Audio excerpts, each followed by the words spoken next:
Welcome everyone, my name is D'Angelo Murillo, and you are watching Fable 42, where we build community through friendship, gaming, and chaos. And we're super excited today to bring you the Tales of Xadia One Shot for charity. We're raising money for the Bail Project, trying to raise $500 by the end of this stream. We have a beautiful cast. Also want to mention that Critical Dice is our sponsor tonight, so we're super hyped about them doing this. The actual code for Critical Dice is Fable42 for 20% off.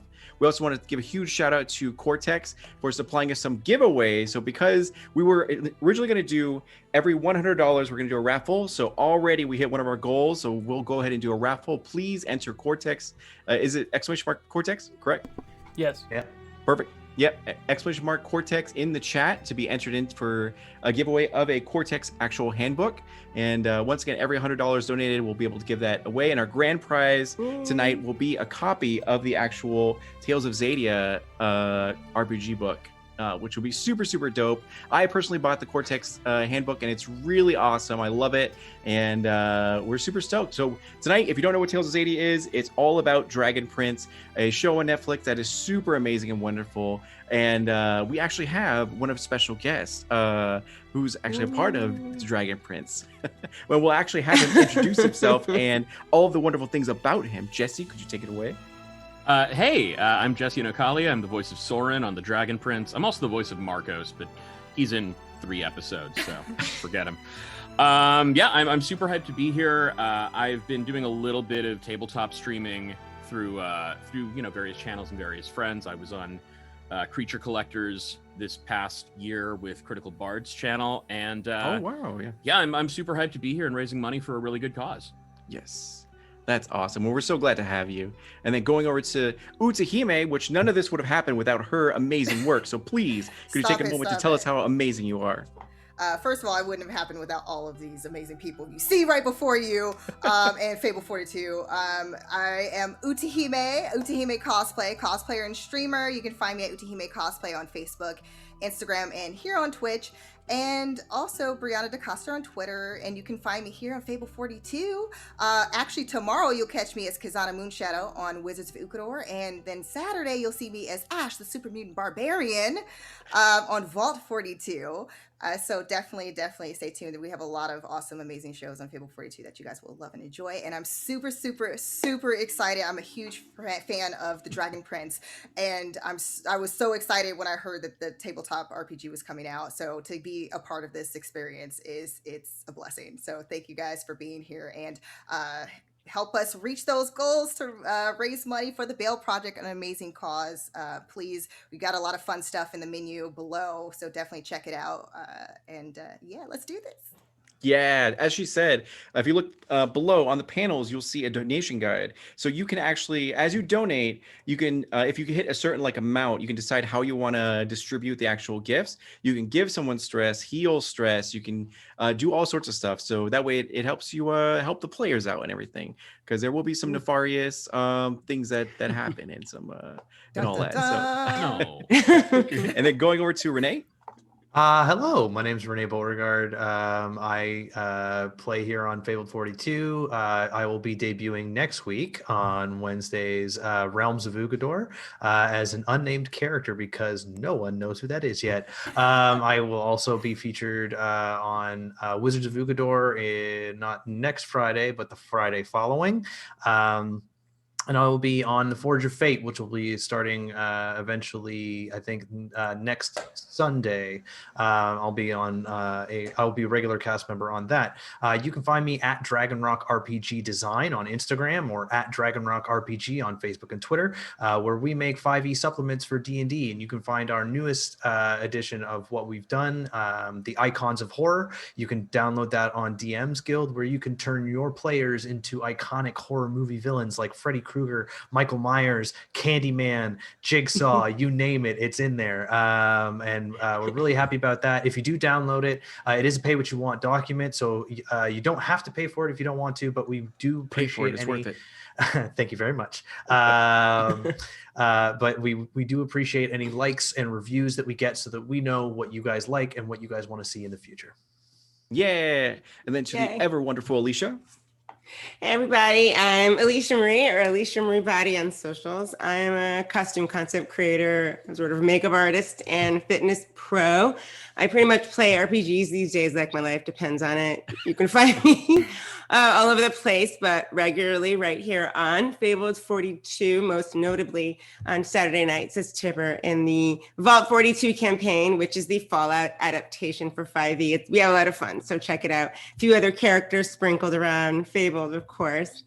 Tonight, in Tales of Xadia, I'll be playing pre-generated human PC named Vinaya.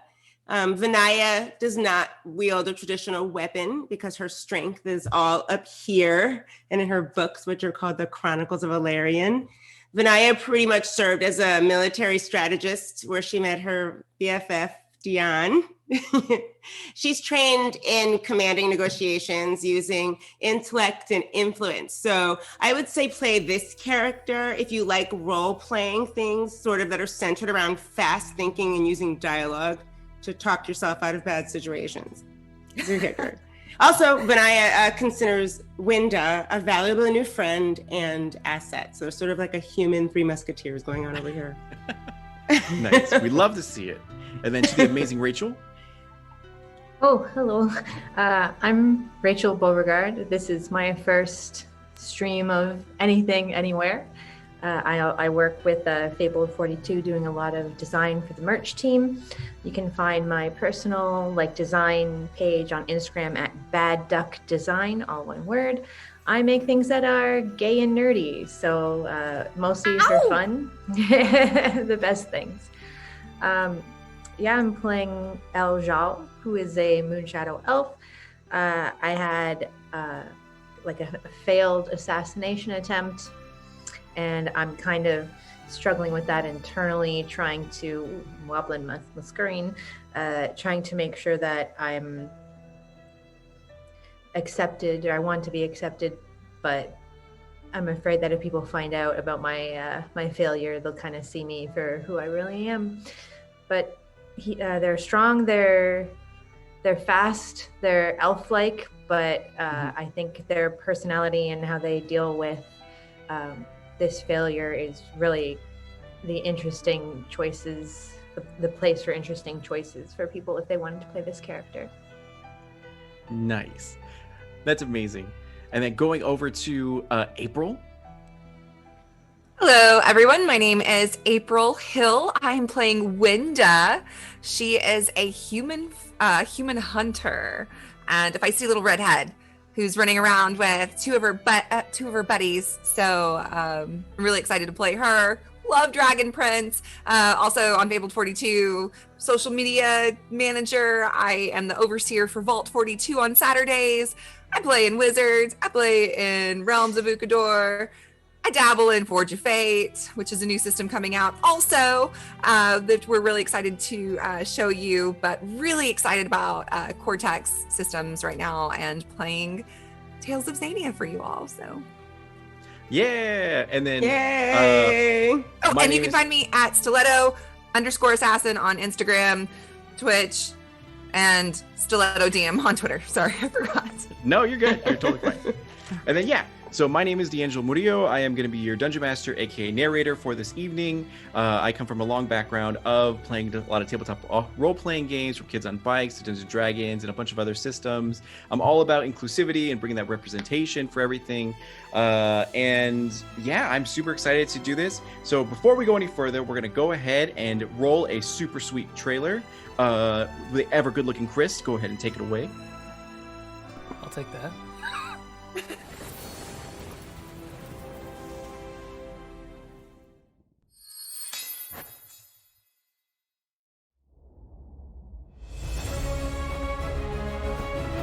Next year, explore the world of Xadia like never before.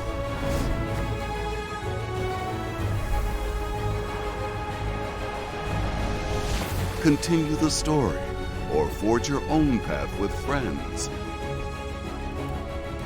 And bring all the magic and wonder to your table.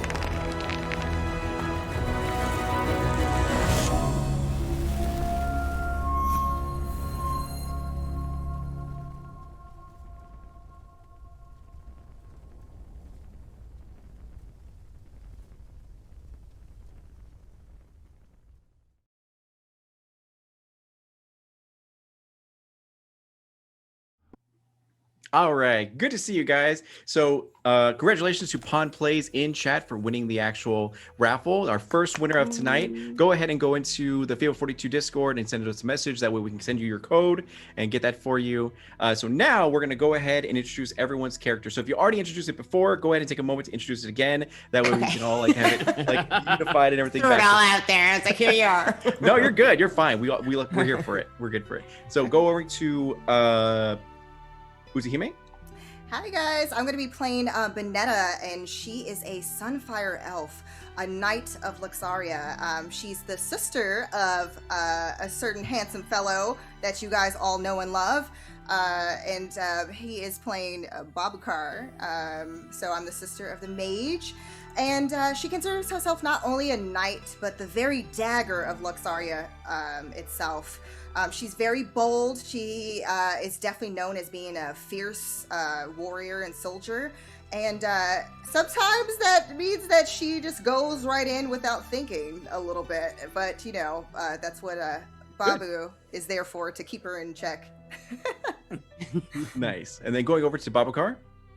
Hey, speaking of which, I mean, I don't know who Brianna's talking about, but I'll be playing Babukar tonight. He is a Sunfire Elf. He's a war mage serving the High Court of Luxaria. He is Benetta's brother.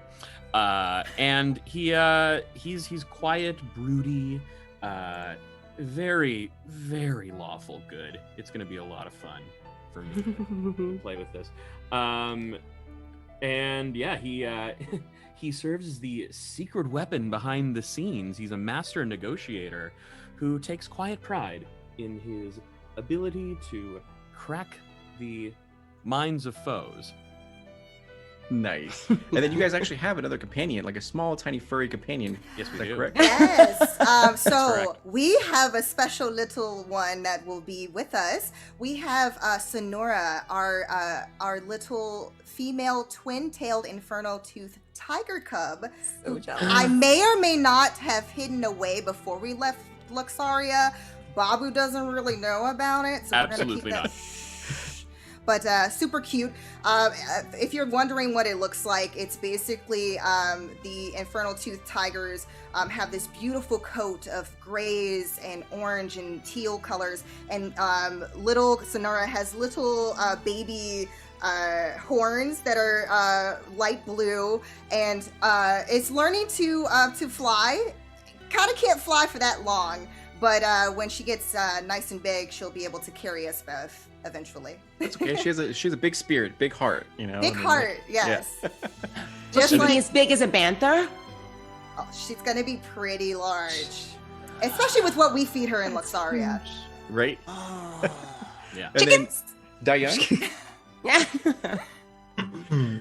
Howdy. I'm Dion, and I'm friends with Vanaya. I was a soldier in Princess Anya's war, or Queen Anya's war. My apologies, my queen.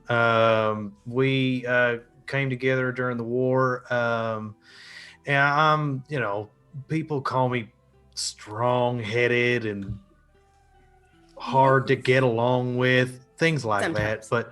But ultimately, he's a man who understands justice and knows when to apply it liberally, is what I'd like to say. I'm sorry, I'm taking too much time, Vanaya. If you You're wouldn't mind. fine. I like to say, in the grand scheme of things, I know and he does. Make sense? Nice. And then speaking of which, Vanaya, can you introduce yourself one more time? Okay, I'll talk about myself again. I am Vinaya, and as one thing I definitely believe is that the pen is mightier than the sword. I rely on my Chronicles of Valerian. It has all of my tricks of the trade, and I believe that you don't always need to shed blood to get things done out here, even though the rest of them, especially the Sun Elves, they can be real hotheads. And to be honest with you, Shadow Elves, I love you guys, but your magic is so volatile. And there's a lot of illusion involved. Sometimes it works, sometimes it doesn't. I mean, nothing against either one of you. I think you're both majestic, but I mean, this is just what I'm thinking. Just a little background on me. I am a top tier military strategist. And as my BFF Dion was saying, we served together in the First War. I'm trained in commanding negotiations, and I like to use a lot of influence and intellect. So that's what I'll be doing in this adventure. I like to talk my way out of situations, and hopefully it works tonight. If I can keep Dion. Sorry, as soon as I say your name wrong, I don't know why. Oh, I'm going to say it wrong a lot, so don't even worry about it. You're good. All right, that's fine. And so hopefully it works out tonight for me. I don't know. Perfect. I'm sure everything will go well. Nothing's going to go wrong. And then Eljal? Hello, I'm Eljal, and what I was saying earlier, when I had an assassination attempt that failed, I didn't fail. It's just that he died and I had nothing to do with it, which is kind of, it left me in a weird limbo type situation. So I'm trying to come to terms with that, like this whole fate situation. Like, am I really good at my job if like gravity is going to do it for me, that kind of thing. So I'm just here to take my mind off things and get some work done and just follow instructions, accomplish goals, and not have to let anyone know how disappointed I am in myself. Nice. And then Winda? Well, I got sick of being cooped up in town, so, I just wanted to get out in the forest and meet some new people. And I did. And maybe one day I can help change things, because not a lot of people get along, and that's not cool. Why can't we just all get along? Maybe it's because some people are stuck up. Nah. Nice. And then perfect. So this is our cast for tonight, and they're amazing and wonderful. As you can tell, they have some super amazing accents. I do not have amazing accents, so I just want to prepare you guys for that. And I also want to remind you guys that we are raising money for the Bail Project. We're looking to aim to raise $500 by the end of this stream. And I'm getting some notes really quick. Let me see here. Perfect. There we go. And okay. Remove one stress die from our special guest, Jesse. So whenever you get a stress, it'll be automatically knocked away. So keep that in mind. And I think I think Dion and Eljal also have one remove stress, right? Stress. The whole night's just gonna be like, all right, and I do this. You're like, just kidding. And then Knocked away. Man. No, Exactly, wait. exactly. All right, I'm over it. And we just hit $250, so we're gonna do another raffle. So go ahead, go back in chat, and go and do the exclamation mark cortex to try to enter to win a cortex handbook. They are amazing. They're beautiful. I have my own copy. It's wonderful in every single way.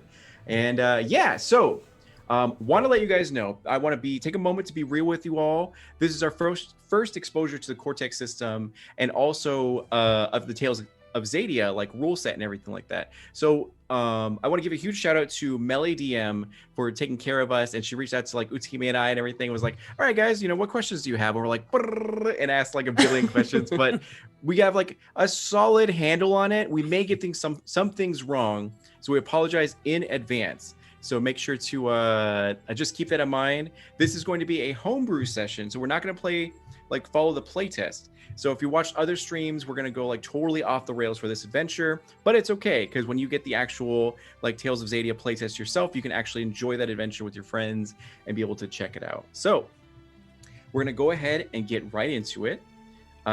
So you all are from various backgrounds. You're all trained, you're capable, you're competent, and you come all over as sort of like Xadia from either human, like the realms. Oh yeah, and the other thing I should mention is that this story takes place before the split of humans and elves, before dark magic was found out about, and before all of that sort of like mage wars and everything like that happened, and humans and elves live together. Granted, it's not a perfect harmony, but it is better than what the future holds. So as of right now, humans have it a little bit harder because they are unable to use like magic at all. Some people are hearing rumors that some unicorns came by and gave some primal stones to some folks, and now they can cast some magic, like in a limited capacity. But elves are really superior because they can actually harness and use magic to help them out in their daily lives. So there is a time of peace, and in Xadia, they're trying their best to make this work, to actually stop the differences and actually come together in a union. So one town that was actually forged from this idea of an actual union is Ironfrost, and where you guys are all walking in sort of at the same time, and you're looking around town, and you can sure enough see the architecture, the sort of like culture from like Moonshadow Elves, Sunfire Elves, was it Skywing Elves? Is that right? I'm pretty sure Skywing Elves, and then also like the different even human cultures are all around. And there is, from the adults, a little bit of a tension in the air as people are not quite sure what to make to each other. It's very fresh, very new. But one piece of hope that you do find is the kids are actually playing with each other. Some Sunfire Elven children and some Moonshadow children and human kids are all just like playing ball and enjoying it. So it kind of gives you an idea that like maybe this can work out. And as you guys are walking, you make it to the Great Hall where you were told to report to, as you all got the same scroll with the CO from your commanding officers to say that you need to report to Ironfrost. They have a special mission for you. You're going to be a part of the first ever joined effort from like elves and humans to work together and to help like make this a more unified area and everything.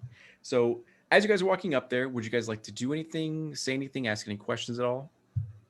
I know that I know Dion and Winda, but do I know the others? Not really. You guys actually met up. You were at a crossroads at one point, going from all different places, and ended up conveniently, coincidentally, meeting up and getting to walk with each other for just a little bit. It was a little bit of an awkward silence, but you know each other briefly, and maybe you exchanged some words. Yeah. Okay. So no one here has any idea what we're doing here at this? Anyone know anything at all? I'm assuming that you're here for the same reason as us, as far as getting this scroll, requesting our presence. Is that not correct? Wait, were we supposed to bring gifts? I tributes? don't believe so. Did the scroll specify gift giving? No. We were just supposed to show up with ourselves and then like do what we're asked. Pretty sure. Yes, Wow. I was going to say, Babakar, that her radiance didn't tell us anything about gifts. And You said request some presents. Tributes. yes, Perhaps our presence is the present. yes. Oh. Is I that definitely a think so. joke? No, Like, They You always don't- tell of themselves. No, my brother doesn't tell jokes. absolutely not. Not he's on going to have purpose. to learn. That's amazing. So as you guys get into the Great Hall, you can see various soldiers kind of in segregated groups, just like sitting down, eating, and chatting amongst themselves. And you guys walk in, and all eyes fall upon you as they kind of look to you, and like they begin to murmur that like, oh, those are the ones that are going to go on that mission. Like, oh my God, I wonder how it's going to go. At least you can hear a little bit of that. If you have a D8 in awareness or above, you can pick up on some of this stuff. And in the back of the room, you do see some commanding officers that you do recognize. For the Sunfire Elves, it's Tilmach Fireheart. And then for the Moonshadow Elves, it's Drovin Scorn. And for Durians, it's Maya Delmore. And then for Delbar, it's Vila Engor, which are like some pretty prominent people that you guys have seen before. Definitely commanding officers, as they wave you over and be like, good, you've arrived. You know, just as we thought, you would. You're actually here faster than we wanted you here. Like, please come and sit with us. We have a lot to discuss. Would you guys like to go over? Or As you wish, Commander. Of course. Her radiance sent us here, and we shall fulfill our mission. Perfect. So you We all almost gather around. drowned, but we made it. That's very true. That river was moving fast. Can Y'all we say- not talk about that for like These the details umpteenth are time? unimportant. You Don't. I told you twice. I'm not saying anything.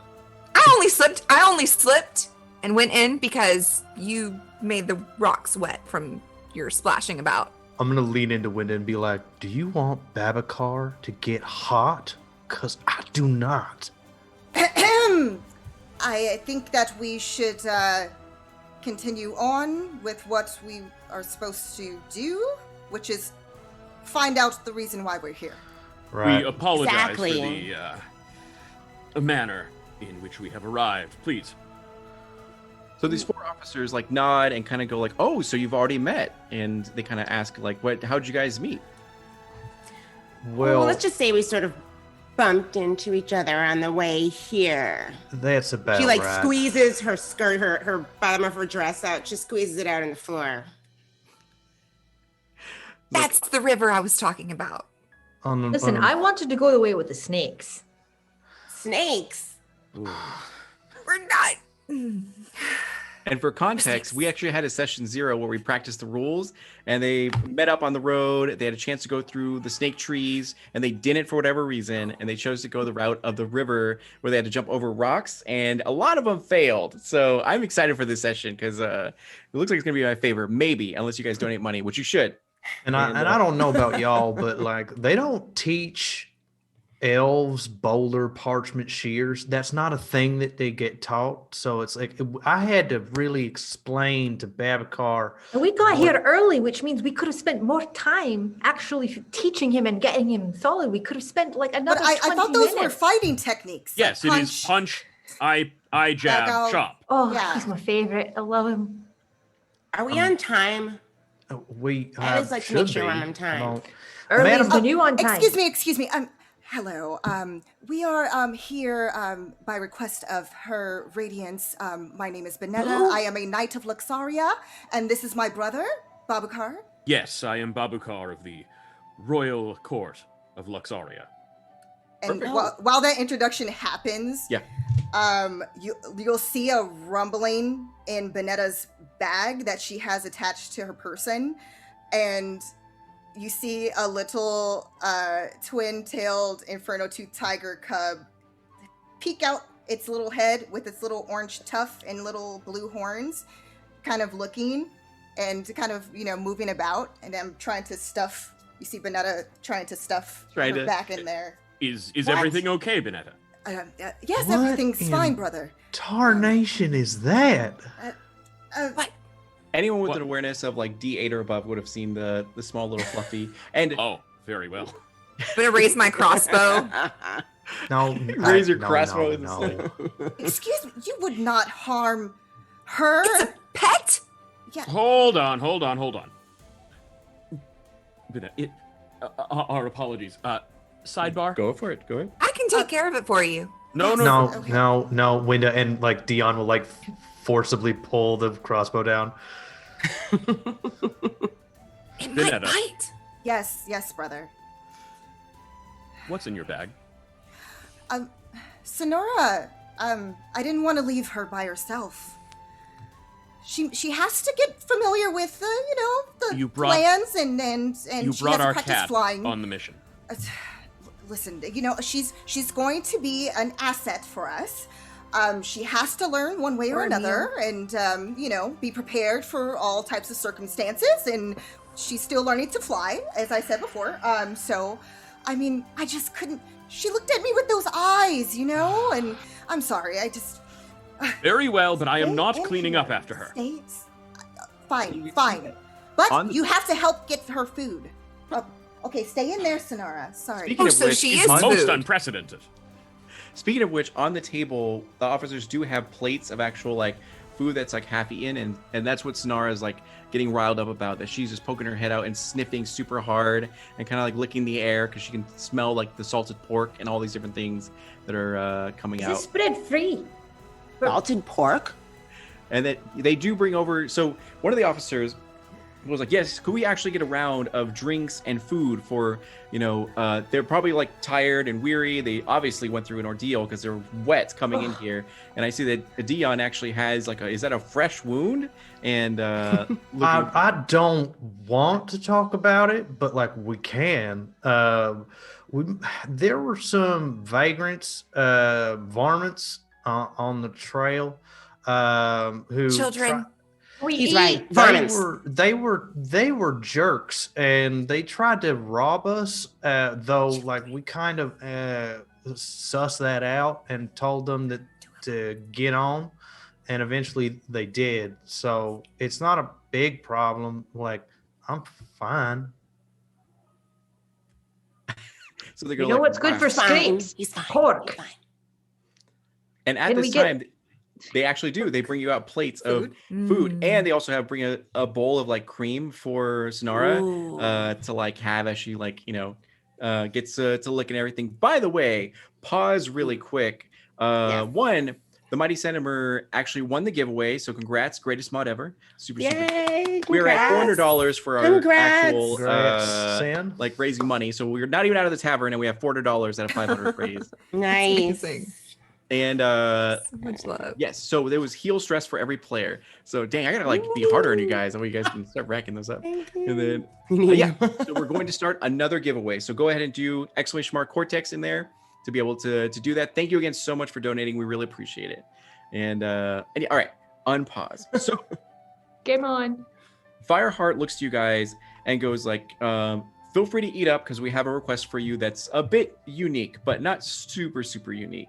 As officer, the Moon Shadow Elf officer like butts in and actually says, what we need you guys to do is you guys are the very first unified mission and like a joint operation between the Delbar family, the Durian family, the us Moon Shadow Elves, and Sunfire Elves. And you're the first ever like group to actually come together in a mission. Now, to make it easy for you, and this is what the Delbar actual representative says, to make it easy, all it is a routine mission. You just go and you're going to get some supplies and you're going to bring it over to 2 outposts. The first one is Thunderstone and the second one is Silver Flame.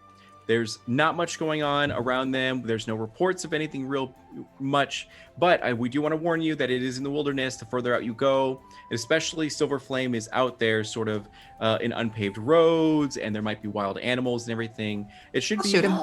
It's fine. It shouldn't be anything major, but we really need you guys to do your best on this mission because a lot of eyes are watching. And we have to show the world that we can work together as Sunfire Elves, Moon Shadow Elves, and then humans as well. And we hit $500 for our actual. Oh my god! Yay! Guys, 30 minutes. We just Easy. started. Right? Thank you guys again so much. Wait, how many giveaways? We did 3 already. We have 3, 1. and then we're gonna do 4. We'll do another one. Do another one. All right. So at like 7:30 Pacific Standard Time, we're gonna go ahead and do our like break, and after we come back from that, then we'll do our like grand prize one. That way we can get that one out there. But thank you guys again. Oh my God, Joe Truck is amazing. Thank you so much. And cheered everything, so it'll be super good. Let's see if we can keep it coming, guys. Yeah, we're gonna do know, that right? stretch goal. Stretch goal Throw- 1,000, guys. Let's Throw do that it. exclamation mark cortex in the chat. We're gonna run it one more time. Do it again. Yes. Yes. So, bringing it back in, the officers each take a turn explaining the importance of this mission because a lot of people are paying attention. There's a lot of people who are doubting you guys that we can actually work together and accomplish things. Because if this works, that means that there'll be a lot more settlements that'll be like mixed and everything, and we can share cultures and knowledge and all this kind of stuff. And there doesn't have to be such a tension. And not everyone is in support of this idea. That's why we need you guys to be on your best behavior. We've chosen you guys all because you're competent, you're smart, and we know how great you can be. Do you guys have any questions as you guys have Madam- your food? It's steaming hot. Go ahead. Madam Maya, do you feel all right?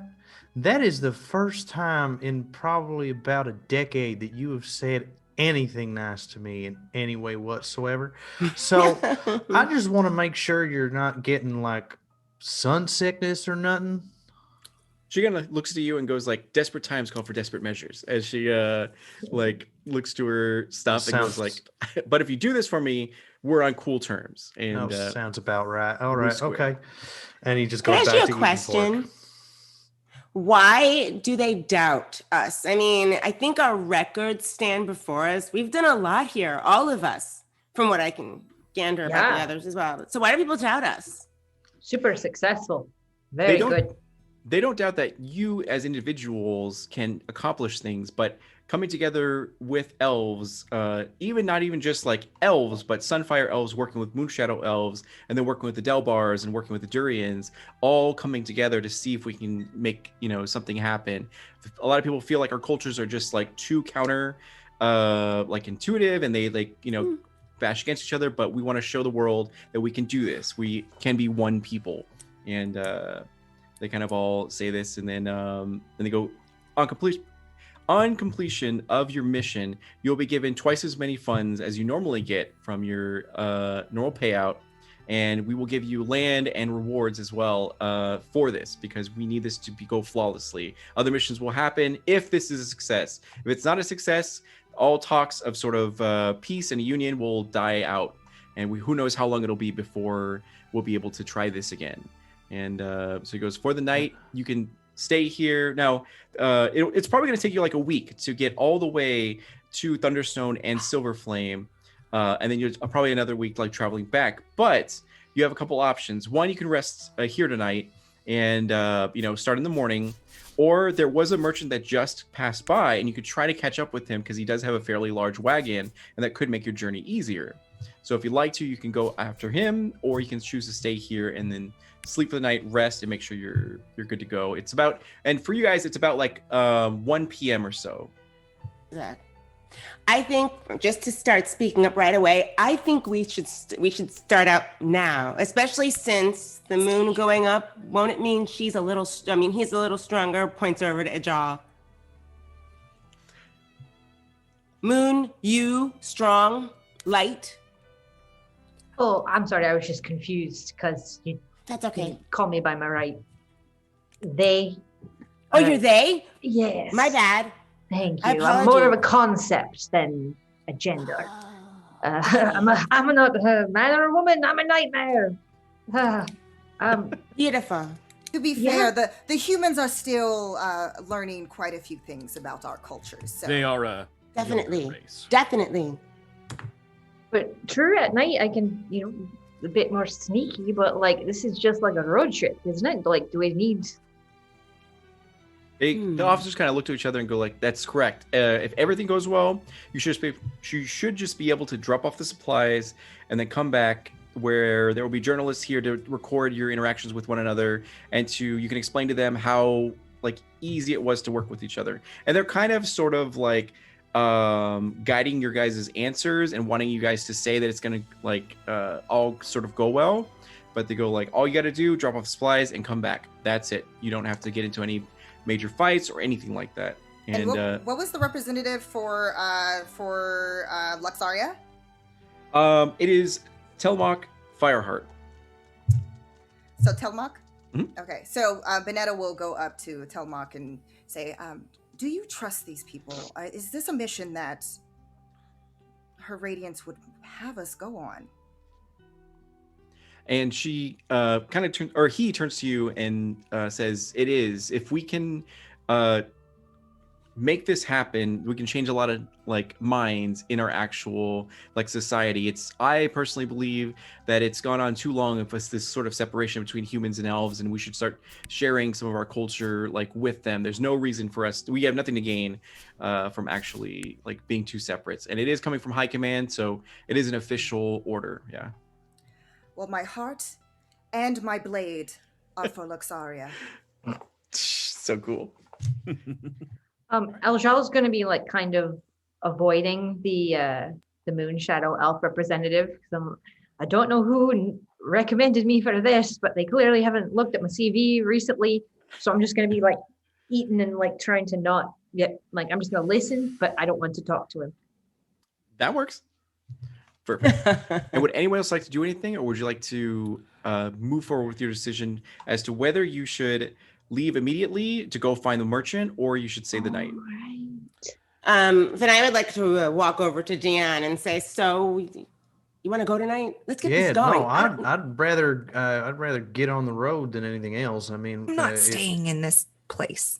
Why would we? Like, I mean, other than the fact that, like, my dogs are barking. Like, I mean, that Dogs? what? Did you see dogs around here? I didn't. no, my feet Dang it. Oh, that. True. But you know, I don't disagree. I like getting things on the up and up. I like getting things done, and you know, the sooner than later is better always. And so if we could like get the heck out of here, it would be, you know, wonderful.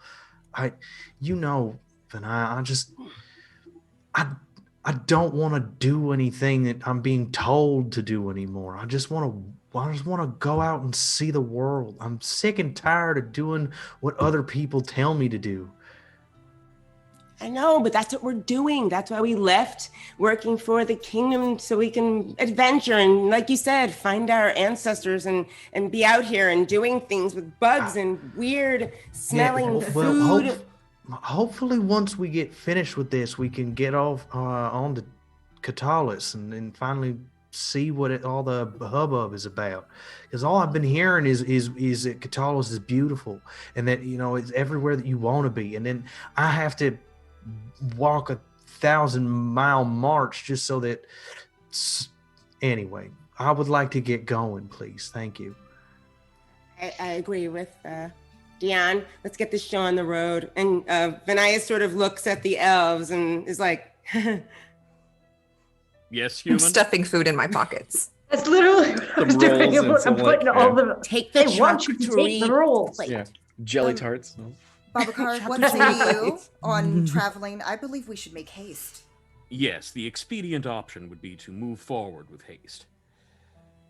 Except I will say, human, red-headed human, do not point your weapon at Sonora again. Sonora did nothing to you. That was very rude. I thought she was going to bite you. I didn't know it was a pet. Well, I mean, she was in my bag, so I mean, she could have been digging for things in your bag. That's a fair. I guess that's very fair much for to the say, food. Let's but get on the road. Just don't try wait to a hurt her. minute. So Who's I pick up bringing Sonora. the pet? I pick up Sonora and put Sonora back into my bag because Sonora was like lapping at the milk that was on the floor and still kind of pawing at it because it wasn't quite finished. But we have to go. She's got like a kit with her. What does she eat? It is a cub. A cub. Oh, I'm sorry. She's got a cub with her that kind of flies. Have you never seen a twin-tailed inferno-toothed tiger before? No. Honestly, I haven't, and this is an experience in and of itself. Well, they're quite adorable, and they're basically native to our land, and they serve lots of different purposes. Question for you regarding that. How do they taste? Do you have any idea? This is a good question. I apologize.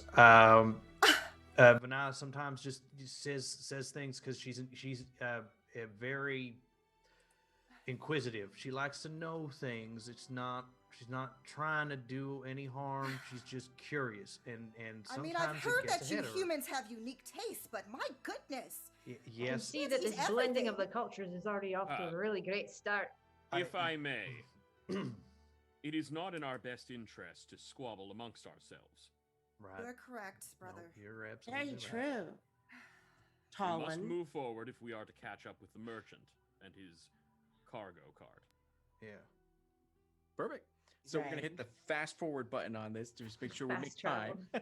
So what happens is that you guys all get on your Nikes and you guys all get out the door with your supplies, which are like, you know, some backpacks. And if some people can carry like 2 crates, other people can carry just like 1 crate, but it essentially has some like rations, some medical supplies, and all these different things that aren't like super major, but they're just supplies to drop off at each outpost. And as you guys actually hit the road, they give you one last warning that, you know, once again, there is a little bit of a paved road outside of the town of Ironfrost, but it does end at a certain point, and who knows what can happen out there. The trees in the woods get very sparse. You know, make sure to be wary at night because it gets extremely dark, and there's wildlife out there that is carnivorous, so be wary of the vegetation and also the animals that lie within it. And with that, you take to the road. And the road to Thunderstone, which is the first outpost you guys are heading to, is paved, as I said, fresh with stone. Signs greet you ever so often to make sure that you understand where you're going to and what different routes you could take. But you know that the fastest route is the one that you're currently on.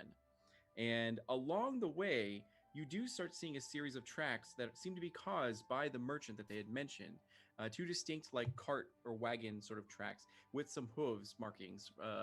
Obviously must have been carried by a horse or some other creature like it. And suddenly you notice that the tracks actually like turn into like off the road sort of thing, further into the woods, where there you start to hear the sounds of distress from the distance further into the actual woods. What would you guys like to do at this moment? I turn to Winda first thing and I go, that ain't right. Can you go take a look at that? And you guys are 30 minutes in, by the way, of like walking 3 minutes? down this path. 30 minutes. Okay. Oh, 30 minutes. Okay. Yeah.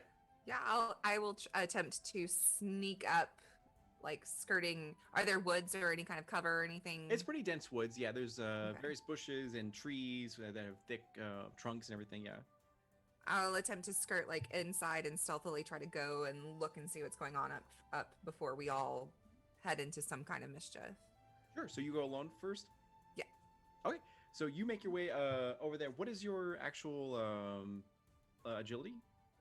My agility is an 8. An 8? Yeah, you should be fine then. So Should be.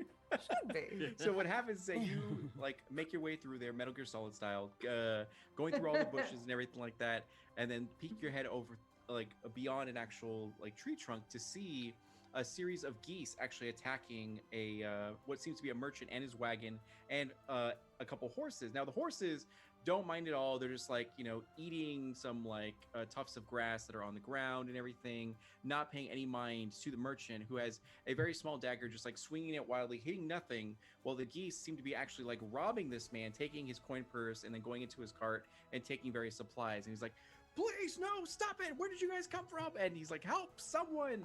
And you're the only one on scene. Everyone else can hear this, but you're the one that can see this. He has not noticed you. The geese have not noticed you either. There's about 8 geese.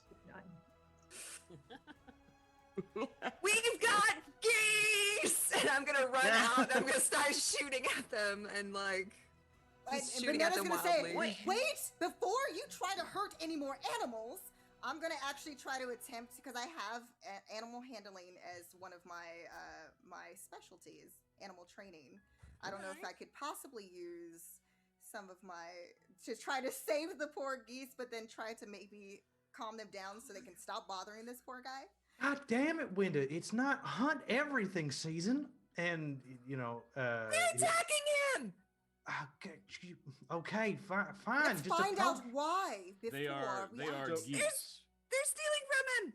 They are geese. I'll go to Winda first. Do you give permission for Benetta to act, or would you like to fire without before she actually gets on? So I'm running. So I'll be running up, and then I'll hear her yell that, and I'll be like holding. Like holding. And your if they action? try, Okay, yeah, okay. if they try to come up at me, I'm gonna put a bolt in one of them. Okay. And they're all We're adult gonna have geese. They're goose- like, goose I for may or may dinner. not have been playing the goose game while writing this. So Goose is my familiar. In Realms of Ukador. It's Nice. true. Of course, it would be geese. So Benetta, going back over to you. Favorite. Okay. So you arrive on scene with everyone else, either weapons drawn or like partially drawn, whatever you'd like to have, and you wanted to do animal handling to try to like training, quell them, because right? I have animal training as one of my animal training, yeah. specialties, but I want to try to talk with the geese. So Benetta will say, listen, creatures, there's no need to harm this man. What are you doing here? Isn't there like a home where you belong? And so I'm trying to talk and reason with the geese. Okay. So I'm gonna go and roll mine. So for the cortex system, what I do is I choose like the difficulty, which this is like a fairly easy one. So I'm gonna roll 2d6, and I got a actual 6 and then 1 hitch. So what this means is that you have the opportunity, if you have a PowerPoint, which all of you do, you can choose to buy one to either give the geese stress, although it doesn't seem like you're trying to do that. You can step up your die or whatever you like to do in this moment. But I got a 6 for my actual roll. Oh, Yeah. Okay. and one. Let me see got here. this. Okay. You Okay. got Yeah. I think I'm confident. I feel like this would be like almost like her spirit, like she believes that she can calm down the geese so they don't get hurt. Yeah. So I definitely will add that to my dice pool. A D10? Oh my god. Yeah, I would. Good luck with failing that. I know, right? I would say, let's see here. Now, okay, here's where I'm going with this. So, would mastery be because of the fact that technically, animal training is something that I specialize in, even though it's not my swordsmanship that I'm using for this. Would that still fit in this case, narrator? Yeah, absolutely. I would say like being a cat mom, also like is goes along with that with official training. So yeah, go ahead and add mastery. And then I'm going to add my animal training in there. And let's give it a go, shall we? Nice. So you got a 9. So in Tales of Xadia, what happens is that the dungeon master or the narrator rolls for the difficulty dice. I got a 6 and then a natural 1 for my die type. So that was like a hitch. So that means that that one just gets negated. Doesn't even get added to the total. So she had to beat a total. And what she did was she chose different things from her values, distinctions, any sort of background for her character as to what's relevant and tried to justify it with me, which I approved. So combining all of her dice together, she rolled it and then chose the 2 highest die values and then added them together. And she has her effect dice, which is a 9. So she beat my score and then some. And then her effect die is a D10, which means that she did really, really well to the point where all the geese, so you pretty much go up to them and then use your sort of go ahead and play out the scene. Oh, so I said, listen, creatures, there's no need to be attacking this poor gentleman. And don't you have a home where you belong? What are you doing here? Stop that. So I'm talking to the group. Crisis negotiator. You're like, yes. I'm still pointing my crossbow at it, like. Okay. Now, question: is that the type of thing because of the fact that there were two hitches for the narrator, where I can use those as maybe a different type of stress? Can I choose the type of stress, where it's I got 1 hitch, so the one for my effect die does not count. So it's Solo, fix the screen. Yeah. So I can't see Renee at all.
And they all lived happily ever after. Thanks, guys.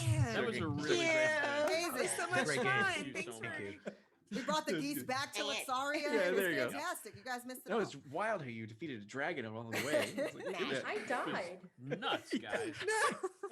Okay, so Magic users. okay, so going back into it, you go over to these geese and you use your voice to try to go ahead and soothe them, calm them, and everything. And it seems to have worked as all 8 geese stop looting this poor merchant, and who looks over to you now with wide eyes and slack jawed as he sees Moonshadow elves, Sunfire elves, and humans all decked out to the T with like weapons and everything. And they all like kind of go wide-eyed, drop their loot immediately, and begin to shuffle over to like behind you guys. And they all seem to kind of converge as if they're sort of like communicating with one another. Every so often, one like geese head pops up to look at you guys, and then go back down and everything. Yeah, and Sonora pops out of the bag, and it's kind of like looking at the geese as they are like kind of surrounding Bonetta and Babukar. And then Mister, I am very impressed. Oh, well, I mean, you learn a few things when you're raising a cub. Yes, I would do well to remember this. So I don't need to shoot them. No, you do not. No, again, they're, as my brother said, they're just geese. And then You I'm talking to them? They're tasty. I'm going to pull out like some little like scraps of like bread that I had taken from back home for Sonora, I'm not hungry. and give them Thank to. you. This is for the geese. And then I'm like sprinkling it around so the geese are like relaxing. I'm gonna head up to the guy.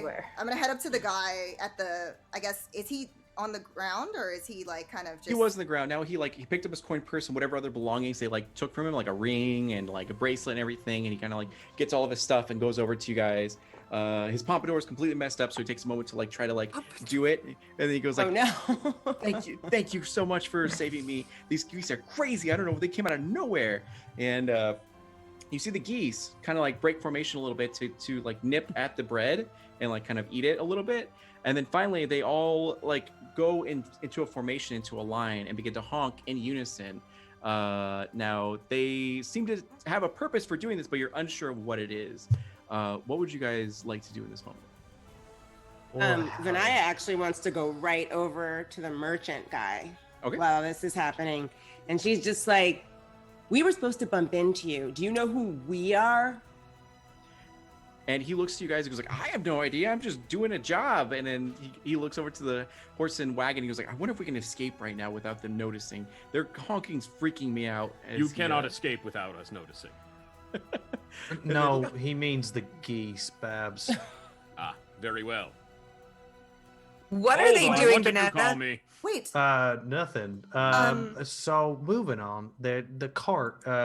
If we walk slowly and don't look them directly in the eye, we should be able to make our way. We I think require one of the the- merchant's assistance, though. I'd like to intimidate the geese. Go for it. All right. So Yes. I guess this would be my. once again, I'm going to roll 2d6, and my result was a 6 again. So there is another hitch on the table if you would like to like buy it to either step up your die or to give me stress or anything like that. Whatever you would like to do. So for example, if you have like, I think influence is probably the thing you're going to use, but if there's anything else like strength or whatever you feel works best, you can step up that die temporarily. Oh, so I can use my strength against the geese. Oh, let's do that then.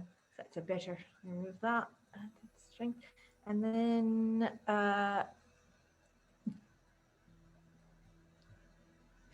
sorry, so do I, in the actual window, I can use my strength and then step it up, or use my influence and step up? Whichever you want to use, you can choose to step it up. So if you have a D10 somewhere in there, you can choose to step that one up to a D12 or whatever. And just like narratively explain it to me how you actually like are going to incorporate that. And also Ferrix is the winner of our giveaway. I think it said that we're at 1,050 for like. Oh my gosh! What? I think it's 1,030. Wait, 1,030. Yeah, 1,030. Yeah. Oh my goodness! Thank you guys so Dang, much. we're doing work. Thank you Oh my guys. god. Next Well stretch done. goal. Okay. Wow. So what I'm going to do Okay. is I'm going to use my influence. It's not very strong, but I know that it's about performance and it's about intimidating the geese and letting them know that you're in charge. But I'm also going to use my mastery because I'm a moon shadow elf, and I'm going to make myself look even more intimidating than I am with some fancy hieroglyphies, twirl my stick around, Okay. and then going to also add my moon shadow elf distinction because Okay. again, I'm just making myself look as scary as possible to scare the geese.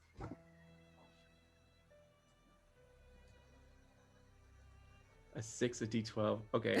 Yep. Yeah, you beat mine. So you got a 9 for your total, and you got a 6 for your effect, which means it works. Like it's a solid like effort. It wasn't like super crazy amazing, but yeah. Hang on, I got this. So they all Are you like sick? It appears she may be sick, brother. Can she talk to them too? Well, I mean, I think that she was talking a little bit more aggressive than I did, but yeah, I think she can. They were. Yeah, Can they. I'm so sorry. Now I'm making the same mistake that human made. The humans are rubbing off on you. They're rubbing sister. off on me. Oh my goodness, I'm so sorry. Can Angela. all elves talk to animals? The Is that a key thing? with geese is to not Yeah. let them see you're afraid. Benaya? and the geese do freak out as you said you waved your arms and weapons and everything like that, and then yeah. Superhero landing.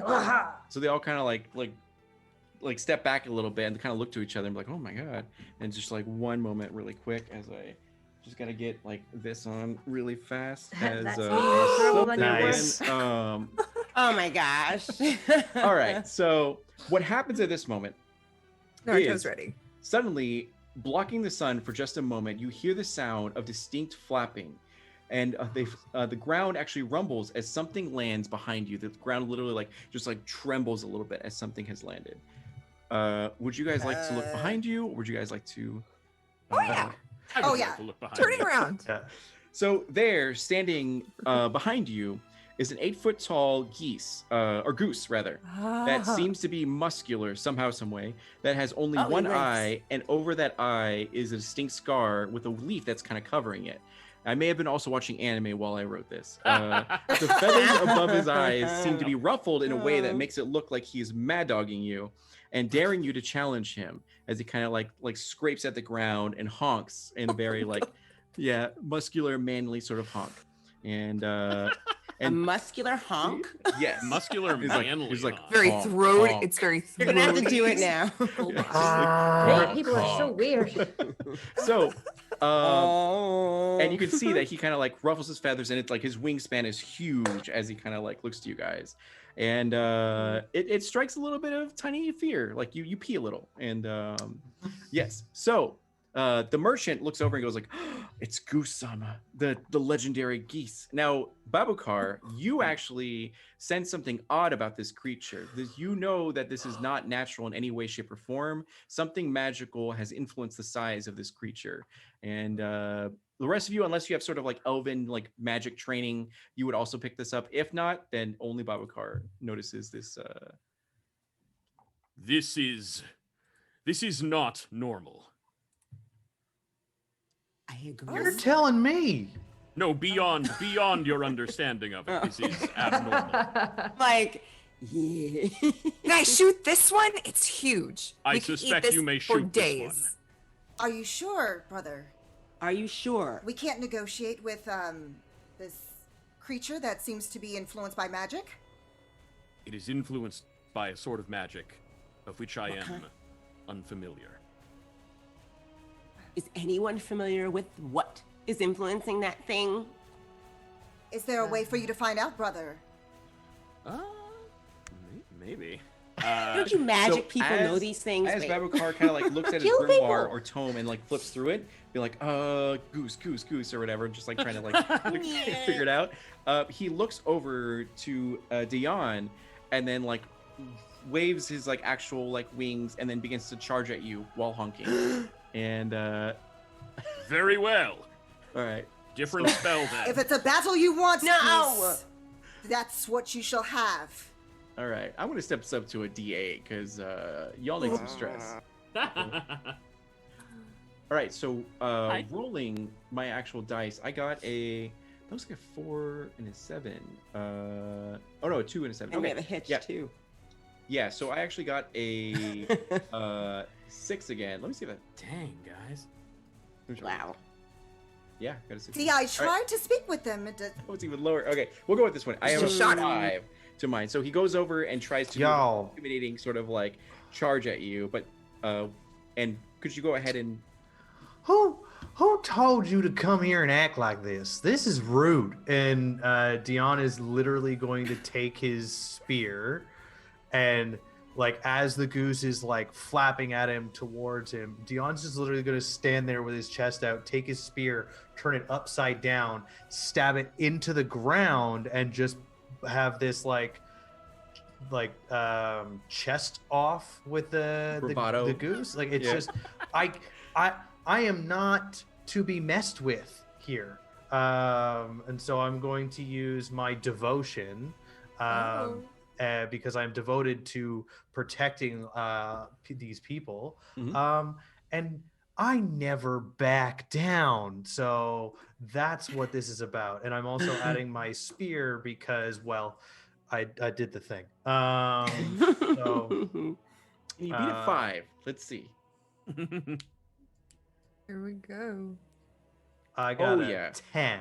So what happens, which is convenient for like time's sake, is that you got a 10, I got a 5. Because there's a 5 number difference between our rolls, you got a heroic success. So first, take a moment to actually tell us how you like win this encounter. Like full blown, this goose does not want to mess you with anymore. Now I don't know if y'all watch professional wrestling, but when one big meaty person slams against another, sometimes it's just and they stop right in place. But this goose rams into my chest, and I stand there, I stare him down, and he kind of like Rikishi sits. That's right. You respect me. Dang it.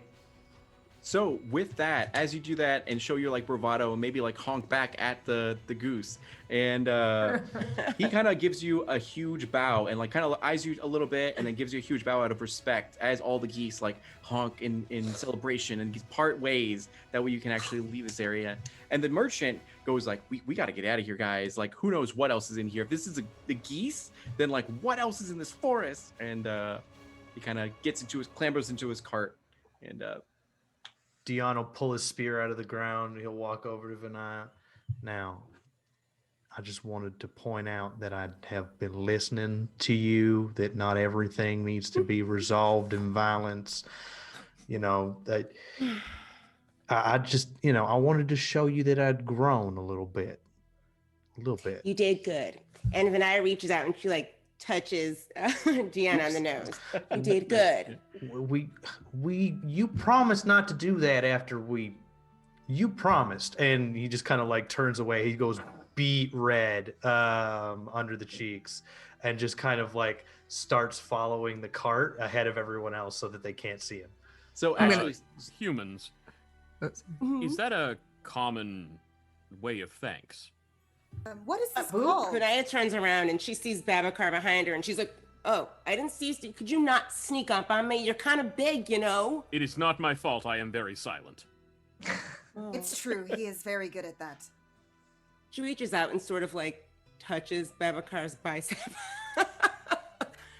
oh wow. Did good. I want one. Very well. A boop. Everyone gets some boops.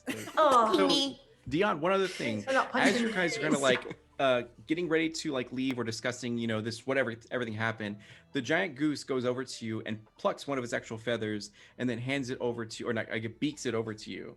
And you feel, as you get close to this feather, you can feel you kind of like tremble a little bit because seems to be some sort of arcane energy, magical energy that's coming from this actual feather. You're unsure of what it does or anything like that, but it means something. And with that, the geese all kind of fly away, following their leader, their Anarchy. I'm gonna call that big son of a gun Clint Geesewood, and he's just gonna like, and he's just gonna stare at the feather and then like tuck it, macaroni in his cap kind of situation. Perfect. So the merchant looks to you guys. And he goes, I thought I was going to die. And he goes, all right, well, my name's Tylo. And are you guys heading to Thunderstone or like Silver Flame? Both. Or do you just... Both. Like, oh, perfect. I I got to deliver some goods to Silverflame, as he kind of like pats the back of his wagon. And inside the wagon, you just see crates and barrels that are all sort of like sealed and everything. And he goes like, "It's actually my first gig, and this I'm being paid like quite a bit of money to like transport this stuff. So like there's enough space back here if you guys want to travel. But like some of you will have to be in the front, other people will be in the back, and some people will have to hang outside of the back. But I could probably fit you guys, and it's better than walking if you want to come along with." Yes, and I will be right up front. Thanks. And Vinaya runs over and jumps right in front and looks Shotgun. back at everybody else. You like get in there. This would be appreciated. Ride the goose. Yes. Yeah, no, absolutely. I would really appreciate this. Hey, Babcar, Yes. could you like hop in beside me here? I got a question for you. Could he do what? I want him to sit beside me so I can ask him a question Ah, quietly very without you well. nosy buggers. I misheard you. I thought oh, you I'll said just walk hop in here inside and you. No, that's a stretch. So Would be. You're so. I found, and he pulls the feather out from behind his ear.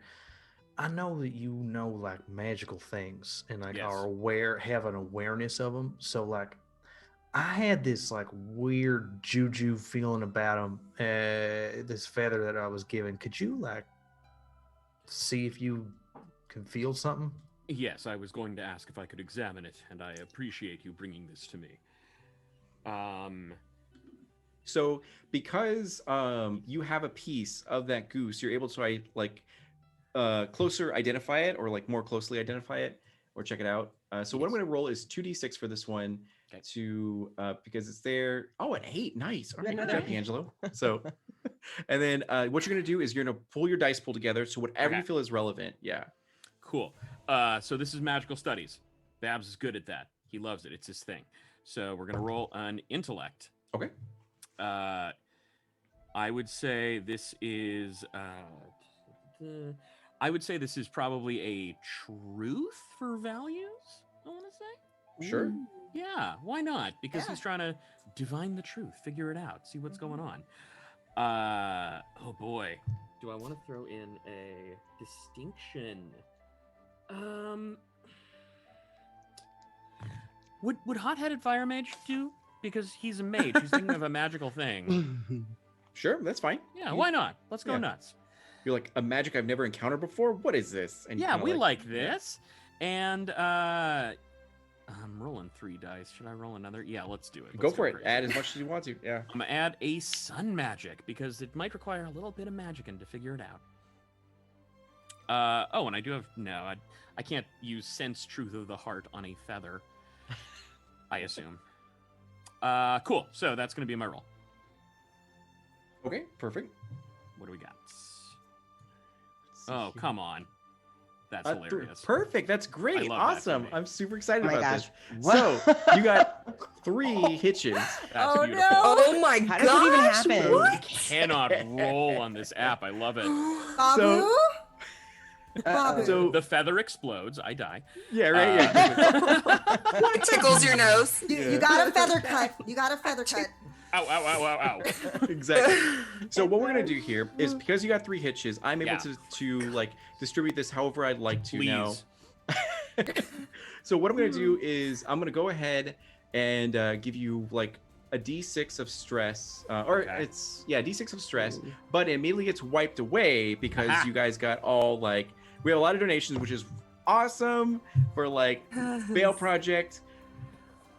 Kind of not cool for the Dungeon Master, but you know what? That's fine. That's cool. So the other 2, we're gonna go ahead and put that towards. We're just gonna do all stress. So maybe one is kind of like angry. The other one is what is it? That's a D6 of anger. Yeah, we'll do angry, insecure, and afraid. We'll Yeah, do I'm that. into that. That makes sense. Yeah, so we'll do All 3 make sense. Yeah, and I think you guys got another heal, so you can just like take away Take one. Yeah. take 2 and then keep one of them. Yeah, take away 2, keep one of them. For, Oh, okay, cool. Yeah. I'm gonna keep angry then. Okay. That works. It's valid. Yeah. That's Yeah, right. it Like, works oh my for god, I me. can't believe I didn't figure this out. So, That's perfect. It's that darn feather cut. yeah, right? It's Deep. like, I can't believe this. As you sort of hand it back, you know it's magical of some kind, but you have no idea what it does or like what happened to that goose to make him grow 8 feet tall and grow muscles and have eyebrows. But sure enough, he does. Eyebrows. So, after the They goose, don't. What they don't tell you is that goose with eyebrows have the most power. Exactly, yeah. Big, They're bushy, wonderful angry world. anime brows. Exactly. Nani. So they acknowledge your fighting spirit. They go ahead and fly off into the day and everything, going about their geese business. And after that, they all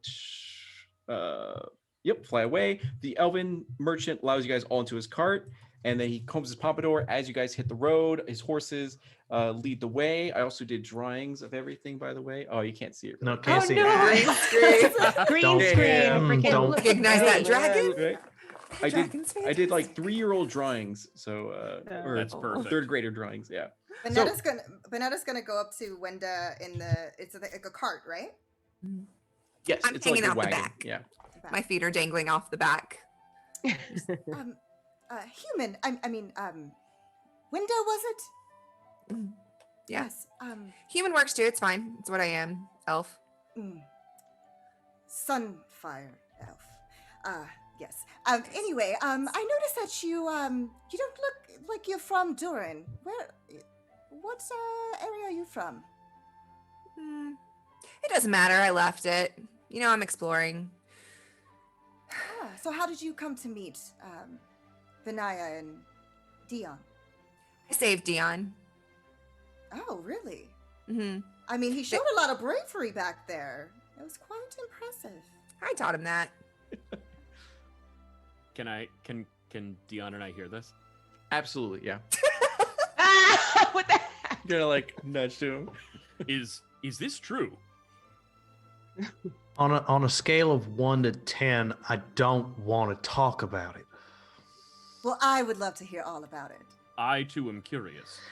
Okay, listen, there are snakes that exist in the water, and I don't like things that exist in the water that can bite you. So I was trying to get a drink of water, and then, she just let the thing sneak up on me, just allowed it to be up all in my face. And then when it got there, it scared me half to death, and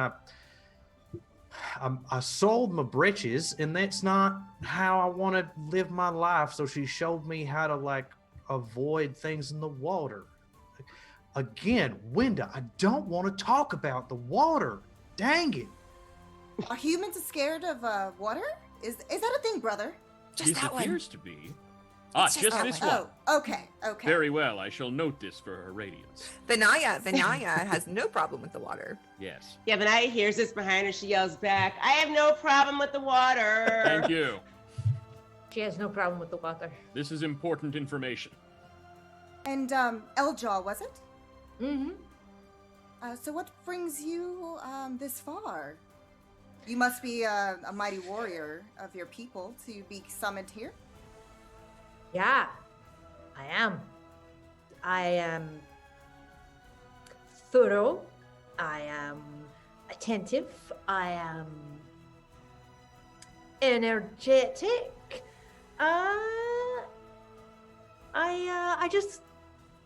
I'm consistent. I think it's my biggest strength is that they know when they hire me or they send me to do something, they know I'm gonna get it done, no matter. It will be done. Yeah, I'm a great fighter. Great fighter. Well, no one does it quite well like an elf, I'd say, right? Yes? You have given us no reason to distrust any of your words. I take it all at face value. That's true. Exactly. There's no way that there's anything going on underneath this that would need to be Yes. explored. That makes sense. Yeah, 1,000-yard what you stare see is like. Exactly. what you see is what you get with me, and what you get is what you pay for, and what you pay for is my time. Did we pay for this? Did we I pay for don't- this? Did No. we, Your did we bill's pay in for the them mail. to be with us? The government paid paid for for it. this. Yeah. Wait a minute. So What time of day is it right now? right now it's going to be Yeah. about 2 p.m. But as you guys actually begin to travel down this road, hours pass and day gives way to night. So Tylo actually turns back to you guys and goes, "Hey, would you guys mind if we just kept going through the night? I'm not really sure I feel comfortable with the wildlife here and like camping anywhere around, so because I don't know what's gonna like attack us. And if we keep pushing by like probably 5 a.m. tomorrow morning, we should be able to get to the outpost. And you guys know that it was supposed to take you about like maybe a day and a half to reach this outpost. So you guys are traveling at a way better speed, more comfortably and everything like that. And he also suggests like if we wanted to do this, we'd probably have to take shifts because I cannot ride all night. So would you guys be down to do that at all? I think I'll take whatever time is darkest. If you want me to scout up ahead, I can, make sure nothing's gonna jump out at us. You want me to stay on the cart to protect you? I'm super sneaky. Another quality of mine, which is good, other than my work history. Hold on, you said there was nothing to worry about. Absolutely. There'll be nothing to worry about once I'm up front and making sure that there's nothing to worry about in terms of monsters and little scary things that might nip at your ankles out of the grass. And I'm just going to walk to the front and start. I do like my ankles. You're like, hey, everyone. This is in front of the cart. Did I just compliment his ankles? They're very manly. They're thick, muscular. So it's good. I love thick ankles. Nothing gets me going quite Smooth. like that. Yeah, Oh, he looks so sturdy. THICC. All right. Real hard to tip over. So, I'm gonna sleep. It runs in the family. Wait. Runs in the family. 2 ankles each. do any of you protest to traveling through the night? Or are you all pretty much in agreement? No, they'll give me As long more as time I to can look at sleep. this feather and be mad. So, Tylo is going to actually sleep first. So, 2 of you need to be awake for the first shift. And there'll be 3 shifts. I will take shift. I'll be awake first one. I don't mind. Banana? Okay, perfect. So you guys end up, and I'm going to do this with my... I'm sleeping. Yeah, you guys are fine. So everyone else is snoring or sleeping or doing whatever, in the back, trying to get some sleep. And I have Sonora cuddled up next to me as I rest. Oh, for so sure. I'm just petting her. But she does one of those things where she lays over your mouth and then for maximum does that. So Vinaya and Daeyeon, you guys are in the front of the cart going through your shift. Now I'm going to tell you as your narrator, nothing violent is going to happen during this time during your guys' specific shift. Usually I like to use Why this should time we trust to go you? ahead. Totally let your guard down. Don't even worry about it. Put away your weapons. Would you guys like to do? Tylo's in the back? Or is he up front with us? Everyone but you 2 are sleeping currently. Okay. Yeah. Dion, what do you think about working with elves? I think it's fine, honestly. At the end of the day, we're all just trying to get by. We all just want to do the thing that we want to do. For example, I want to do this gosh darn mission so that I can go out and see other things. I want to get to Catullus. It's so bad, and I want to see it. I keep telling you, but they come off kind of in your face, but they don't. They're not mean. It's just they're so very serious, and I mean, I guess the glaring issue is that they're sun elves. They're from the hottest portion of our world, so Is that why? They're irritable. I mean, have you not been under the sun for a long period of time? Make me irritable too. No. Well, not really. I mean, I spend most of my time in the library, Dan. Is that a dig? You know I don't go outside. What's that? Well, I mean, listen, can we talk about, what you did back there real quick? What we did back there. What I do. Can we talk about what you did to me back there? What did I do? You promised that you wouldn't do that anymore. Oh, I'm sorry. I forget myself. You have a cute little nose sometimes. I'm sorry. You can't.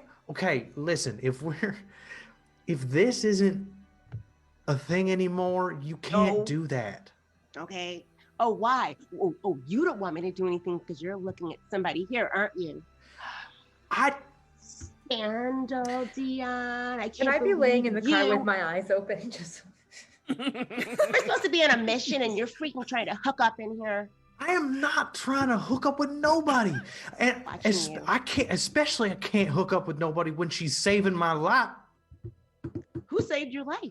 Oh, I have never already mind. said too much. Okay, you can't be doing all that sweet, nice things that you used to do when we were together if we're going to try and focus on this mission. Please, I'm begging you. I promise, Dan. You know I love you like a I'm brother that I want to kill sometimes. Yes, Vanai. Thank like a you brother, very yeah. much. I love you too, but don't. I promise. Please. I promise. Fingers are tied behind my head and back, and I'm just going to focus on my tome and completing this mission so that we can go on our adventure to Katalis. I'm interested in these sun elves because I have not worked a lot with them. Maybe they're kind of smart. Maybe they're irritating. I can't tell. Have you seen what he can do with fire? Of course he's smart. God damn. Like, I tread on eggshells around that man. And I don't tread around eggshells on no one. So... Dion, don't doubt your strength in front of him. I think they're the type of, if they sense weakness, they might attack or bite. You know what I mean? So just, That is a very far reach for someone as intelligent as you. Okay, so for the rest of you guys' trip, it's super smooth, no problem at all. You talk about normal things that humans talk about, like hockey and WWE. The WWE. The latest episode of Real Housewives. Exactly, Real Housewives of Zadia. And then, so, all right. House elves. Yeah, So then House she Elves, takes yeah, off there her you go. wooden leg and she throws it on the banquet table.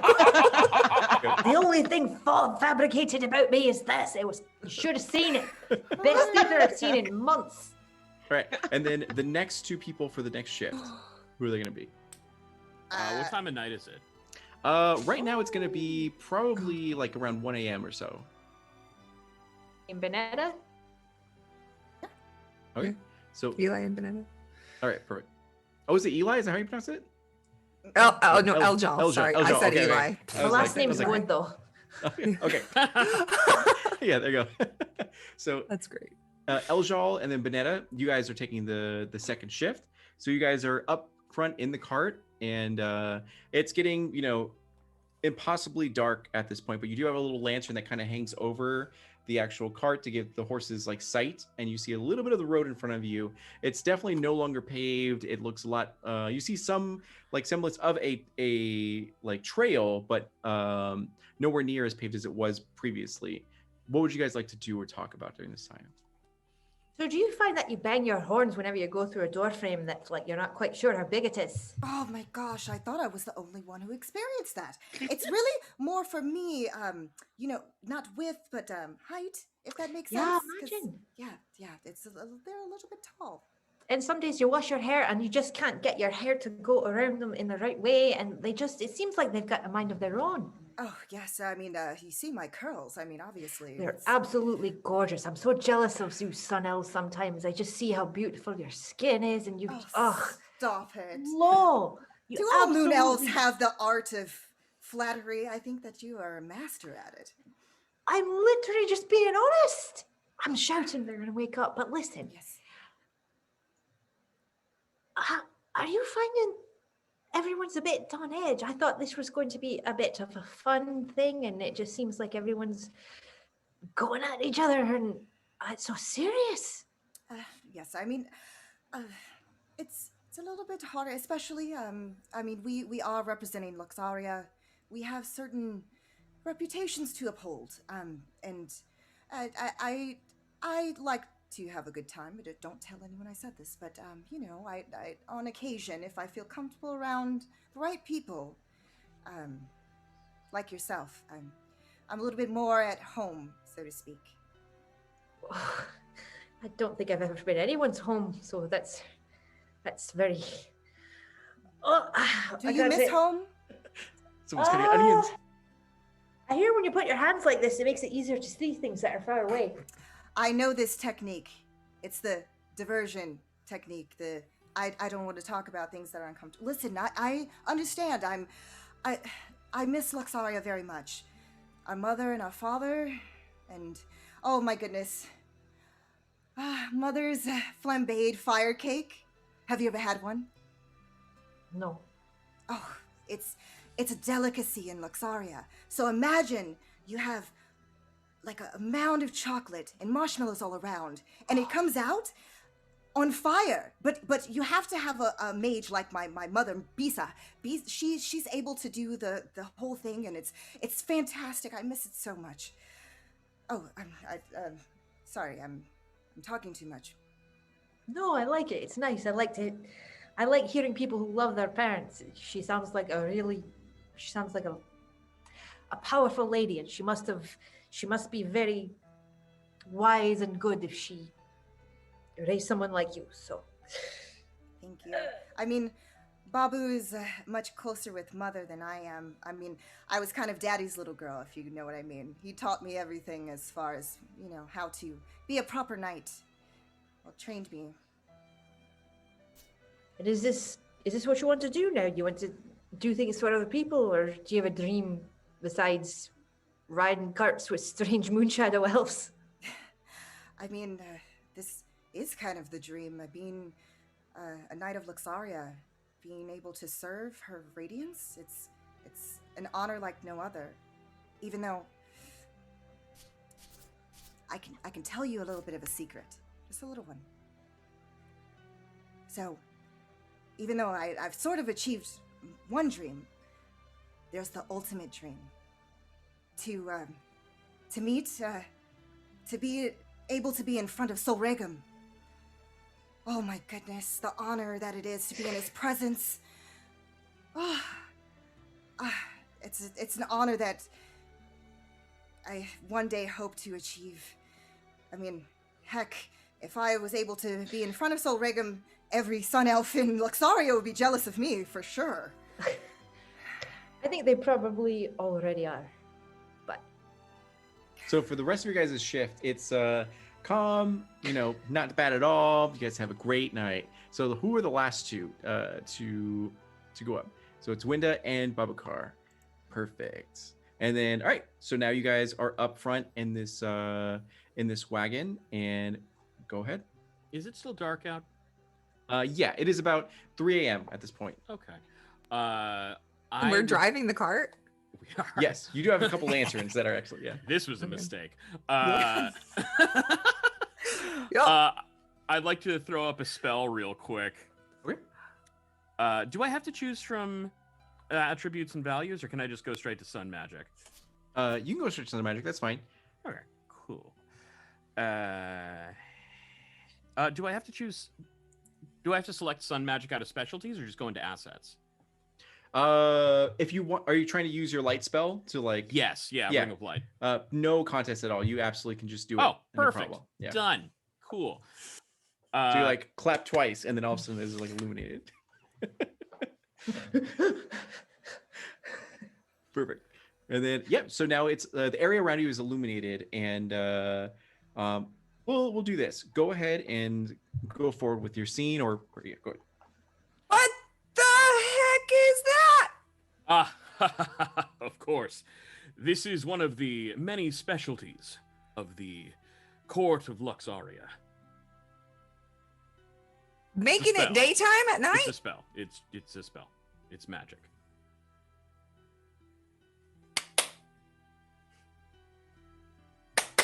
Try again. It might work. It's not working. I am joking with you. Can you not tell from the tone of my voice? Yes. Ha ha ha ha. I have mastered humor at last. Yeah. Yeah. Mm-hmm.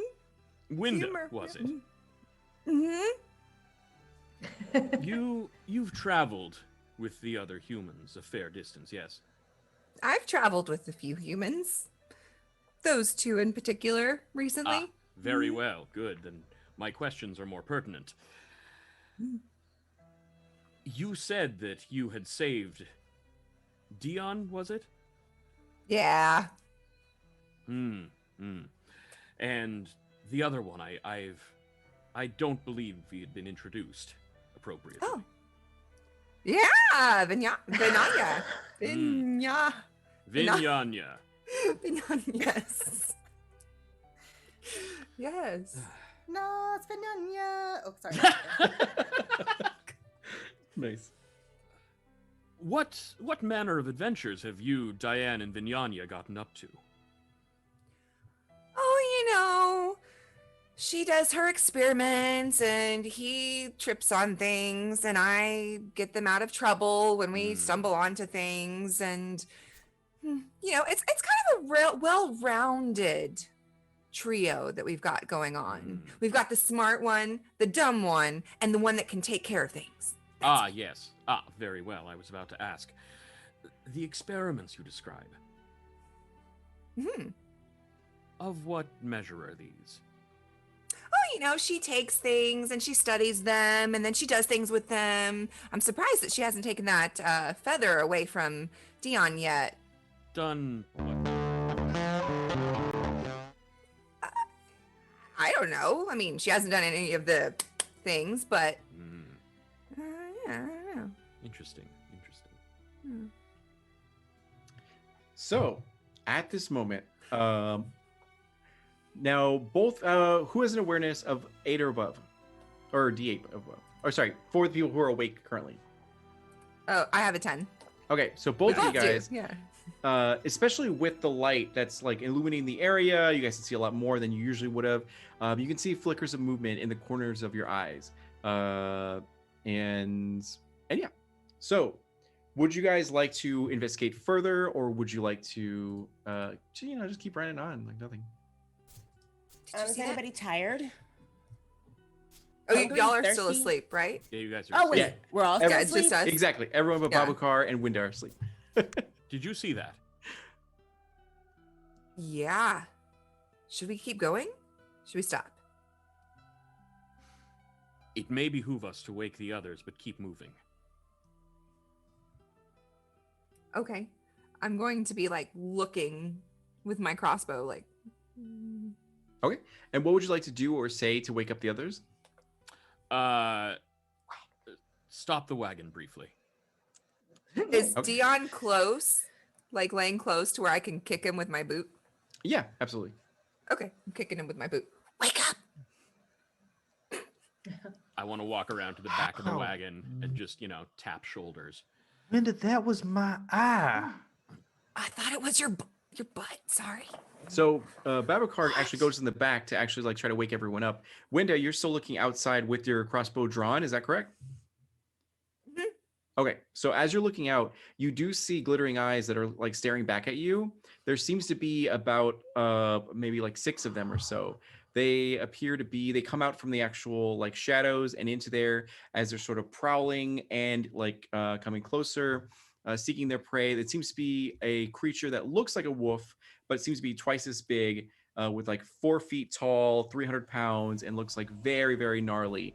Its gaping maw has teeth that are razor sharp, that's salivating, and just kind of looking to you guys. Now that you've slowed down and stopped, it seems like it's time for them to strike as they begin to gallop towards you guys. And we're gonna go ahead and take a 10-minute break really quick, and then come back to a Gallop? TPK. Yep. Yeah, Not on my watch. Oh, giveaway? Yes. How many giveaways have we done? Did we do all 5 yet? I think we did all 5, so now it's the We haven't done major the big one. one, Yeah, right? This is The the big big one. one. Right. it is. Big Yeah. one. So this one's gonna be. D, tell them about it. Yeah, so this one is going to be the actual Tales of Xadia RPG rule book and everything that you'll be able to get when it's released and everything. So this is the grand prize. It's super, super awesome. So make sure to go and chat. And I think it's !Xadia for this one. Is that correct? No, just Xadia. Xadia. No, Okay. just Xadia. So, yeah. Xadia. So what you're gonna do is you're gonna put Xadia in chat and enter to win and good luck. And we're gonna go ahead and go on a 10-minute break.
Welcome back, everyone, to Tales of Xadia, our one-shot raising money for a great cause, the Bail Project. We're at $1,100 currently, and we want to say thank you so much from the bottom of our hearts for this. We really, really appreciate it. Bail Project does a lot of awesome things for a lot of good people, and we want to make sure that we do whatever we can, so please continue to donate. And Renee, could you explain what happens if we hit 1,500? Wonderful. Thank you so much, D'Angelo. At Dragon Rock RPG Design, we design 5e supplements for Dungeons & Dragons. So if we reach $1,500 of donations to the Bail Project, Dragon Rock RPG Design will pull 2 winners from today's chat to design things for you at your discretion for whatever you want for your tabletop game, whether you're a player, a DM, what have you. If we make it to $1,500, we will design whatever your heart desires. So keep filling up that meter there for the Bail Project, and hopefully we can get you something interesting soon. Oh yeah, perfect. And And if we make it to 1750, we'll give away some dice. Dice. But it doesn't stop there, folks. Jesse, Yeah. Babakar, bro, Hi. do you mind telling the viewers what they get if we reach 2,000? Totally. Yes. Cool. So, hold on. I'll grab them. Oh boy. There we go. I have prints left over from virtual conventions that I've done, That's awesome. and if we hit 2K, we'll pick 2 people because I have 1 print of each. oh, that's super cool. This one was by Yuki Frill on Twitter. It's Soren writing a haiku, and also I wrote the haiku, so why not? That's amazing. And this one is by an incredibly talented artist, Julianne Art, on Twitter. I will autograph and send those to you guys. We hit 2K. Awesome. Hey, Awesome. I'm probably That's gonna enter that awesome. giveaway. Hi, Keith. Yep, that'll be good. All right. And yeah, once again, we are streaming on Fable 42. They are an amazing network. We want to thank them so much for giving us a platform to be able to do this, to raise money for a good cause. Please, please, please, please take a moment to follow them on their social media. Take a moment to follow all of the cast on their social media as well. Really quick, just to reset the room, let's go ahead one by one and reintroduce everyone and where we can find you guys. You don't have to introduce your characters, just yourselves and how awesome you are.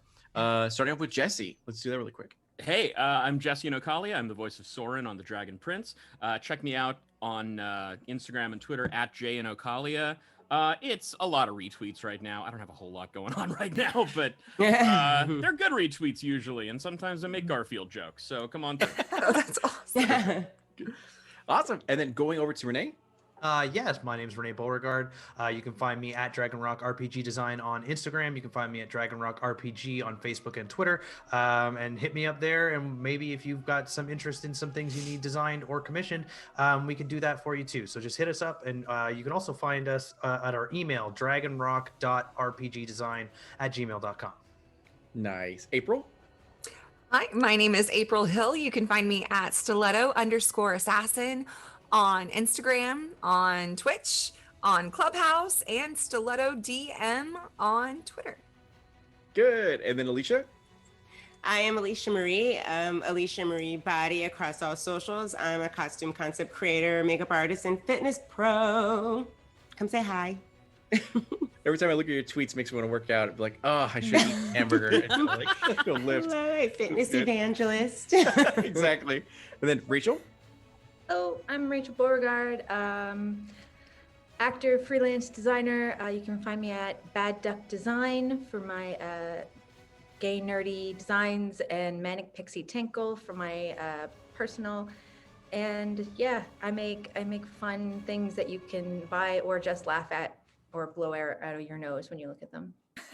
Nice. And then Utahime. Hi guys, you can find me at Utahime Cosplay on Facebook, Instagram, and here on Twitch, and Brianna DeCoster on Twitter. And then I am D'Angelo Murillo. I am the narrator for this evening. And you can find me on social media at @_D'Angelo. Do a lot of tabletop RPG stuff here with Fable 42 and then other brands as well. Always trying to bring more inclusivity and representation. And yeah, just trying to do the thing. So let's go ahead and get back into it. You guys are about to get horribly mauled to death by So it's been a great stream, guys. Thank you so much. Exactly. Know Yeah. that. You don't know that. The dice will tell us. Yes, so this is a unique one. So this is like the most intimidating aspect of Tales of Xadia, in my opinion at least, and this is challenges. So how this works is different from the other ones, because the other ones were like tests or contests where it's just a one-off. You want something, someone else wants something, you roll, someone wins, someone loses. So for this one as a challenge, what I'm going to do is I'm going to put together my dice pool, and because it's a little bit harder, we're going to go ahead and do 3d6 instead of just 2d6, giving me a better chance of actually getting higher results. What'll then happen is that Winda, because RP wise, you're the one on the scene staring out of the cart with your gun, weapon ready. You're gonna go first, and then after someone else is gonna go, and your goal is to beat my number. And what'll happen is that you can choose to remove one of my dice or like step down depending on what your effect die is and everything. So it's kind of a unique one. No worries if you don't like get that explanation. We'll roll with it and everything. So we're gonna go into it right now, and I've made my roll, and I got a 7 with one hitch. So that means you can activate it if you like. Yeah. So. Okay. So I'm pointing my crossbow at it, and I'm like, "We're not talking to this one." And I'm gonna try to shoot at it. Okay. So my crossbow, and I got this. Let's see, because I'm a hunter, I'm going to do. I believe it's Trailblazing Hunter. That's what it was, and then mastery.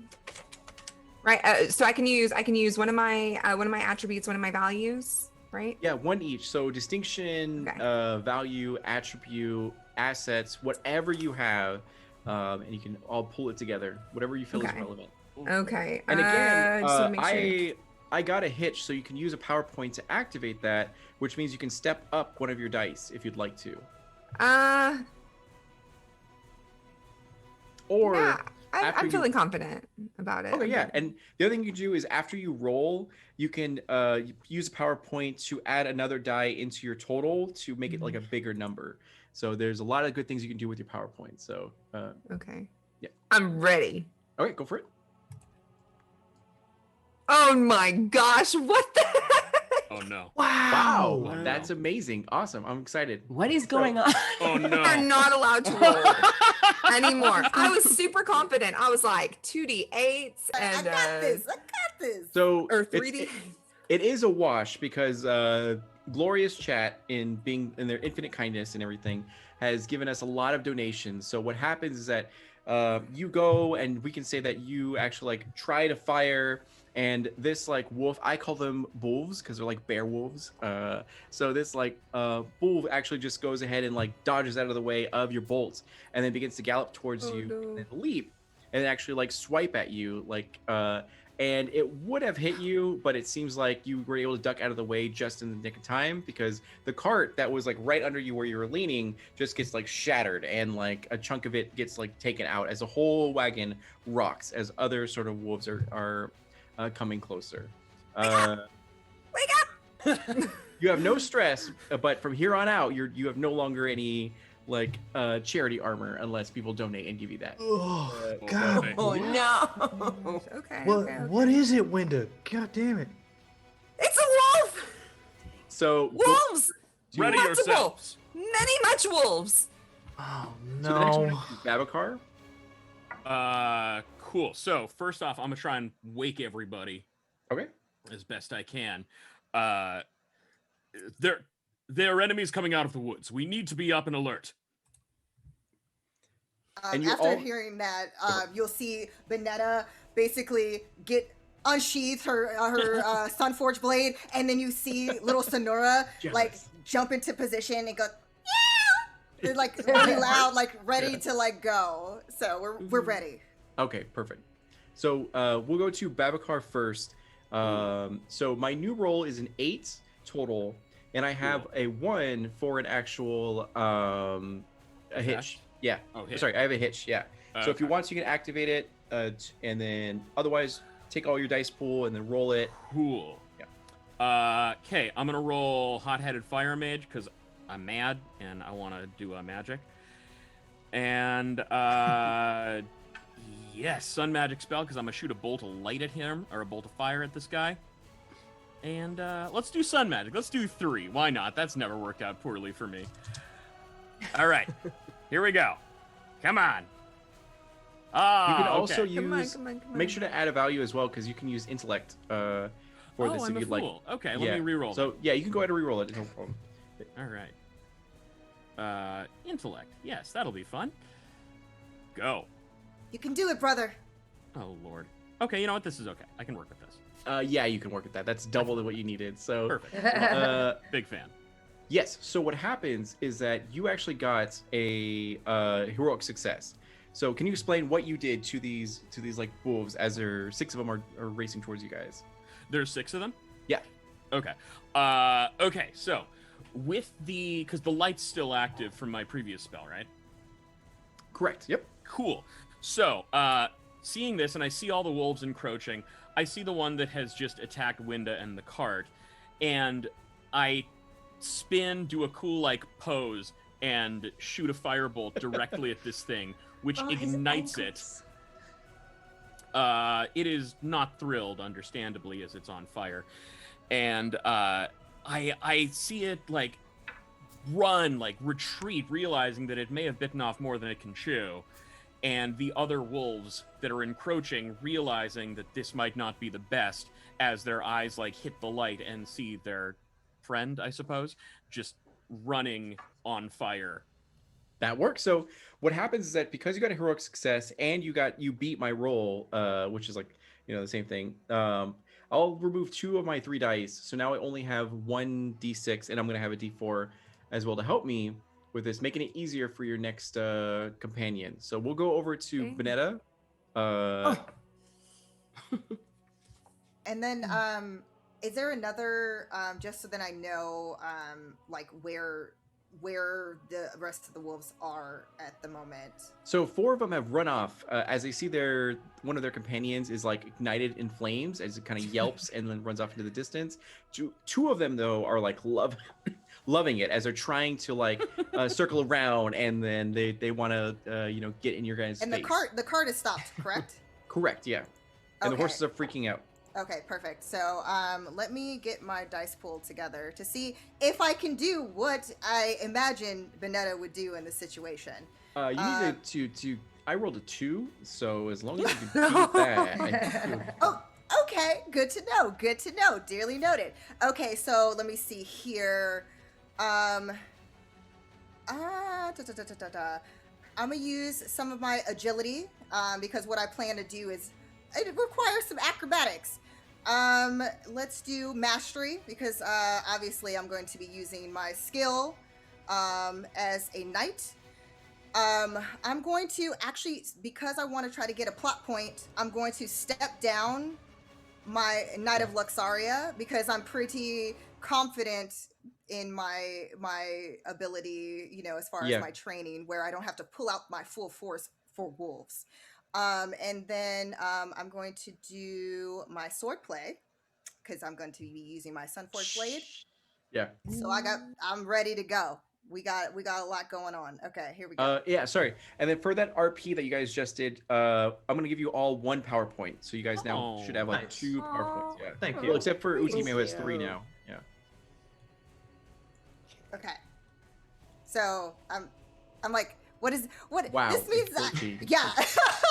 Okay. All right. So this basically, okay. So this is what I see going down. So Right. Vanetta she's been in worse scrapes than this. Yeah. So you basically see her do like a leap out of the cart, very gracefully land. She's going to go and strike, running with full force, striking with her sunblade at one wolf, and then switching the position of her blade to hopefully take off the head of the other one.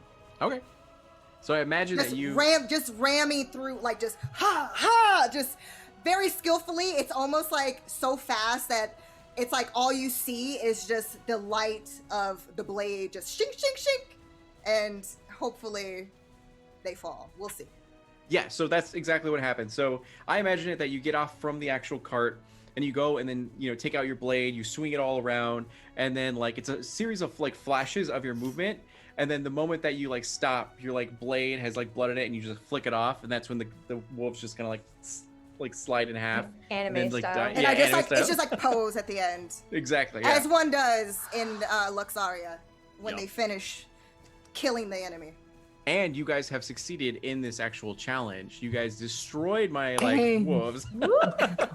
So you guys have done that. So good job on that. So what happens is that you guys actually slay these wolves or scare them to get them away with your heroic success of Babacar and also the might of Benetta. I keep wanting to say Bayonetta. And then Basically, Me after too. that point. yeah, right? Bayonetta. Exactly. Hair So- outfit. I know I can't do all of the like the flourishes with the blade because it's like there's limited space here. So imagine. Exactly. So, once the wolves are defeated, you race towards your destination with reckless abandon, and the sun pours out from the horizon as the added visibility gives you hope and comfort for just a brief moment. As suddenly the sight of Outpost Thunderstone comes into view, and you all breathe a sigh of relief. But there is something that seems a little bit off with this. Anyone who has a awareness of a D8 plus, does anyone have a awareness lower than a D8? Let me check. I have a D6. You have D6? Okay. Yes. So Benetta's the only one that doesn't notice that. She's probably playing with her like cat. Oh yeah, and, like playing- Sonora. Basically, at the Her- end of that, Sonora came like jumping out and like onto my shoulder, and, like at the wolves, like Yeah. meowing, like yeah, we got you. That's just imagine a little like angry cup face. Perfect. I also want it noted that I high five Panetta. You like Yes. siblings? Yeah. Sunfire. Top gun high siblings. five. Yes. High low. Yeah, there you go. Perfect. And then so all of you notice that there's something off about Outpost Thunderstone as you arrive to its actual gate. One, the gate is wide open. Two, there is no one on guard at all. No one comes out to greet you. It seems like they have abandoned their duties. And you start hearing the sounds of scuffling happening within the actual outpost. And the outpost it seems to be a 3-story building that seems to be like, quite large with a small like stone fence that's kind of around it and everything. How would you guys like to approach the situation? Is there anyone? Do we hear anything? Is there any beings anywhere?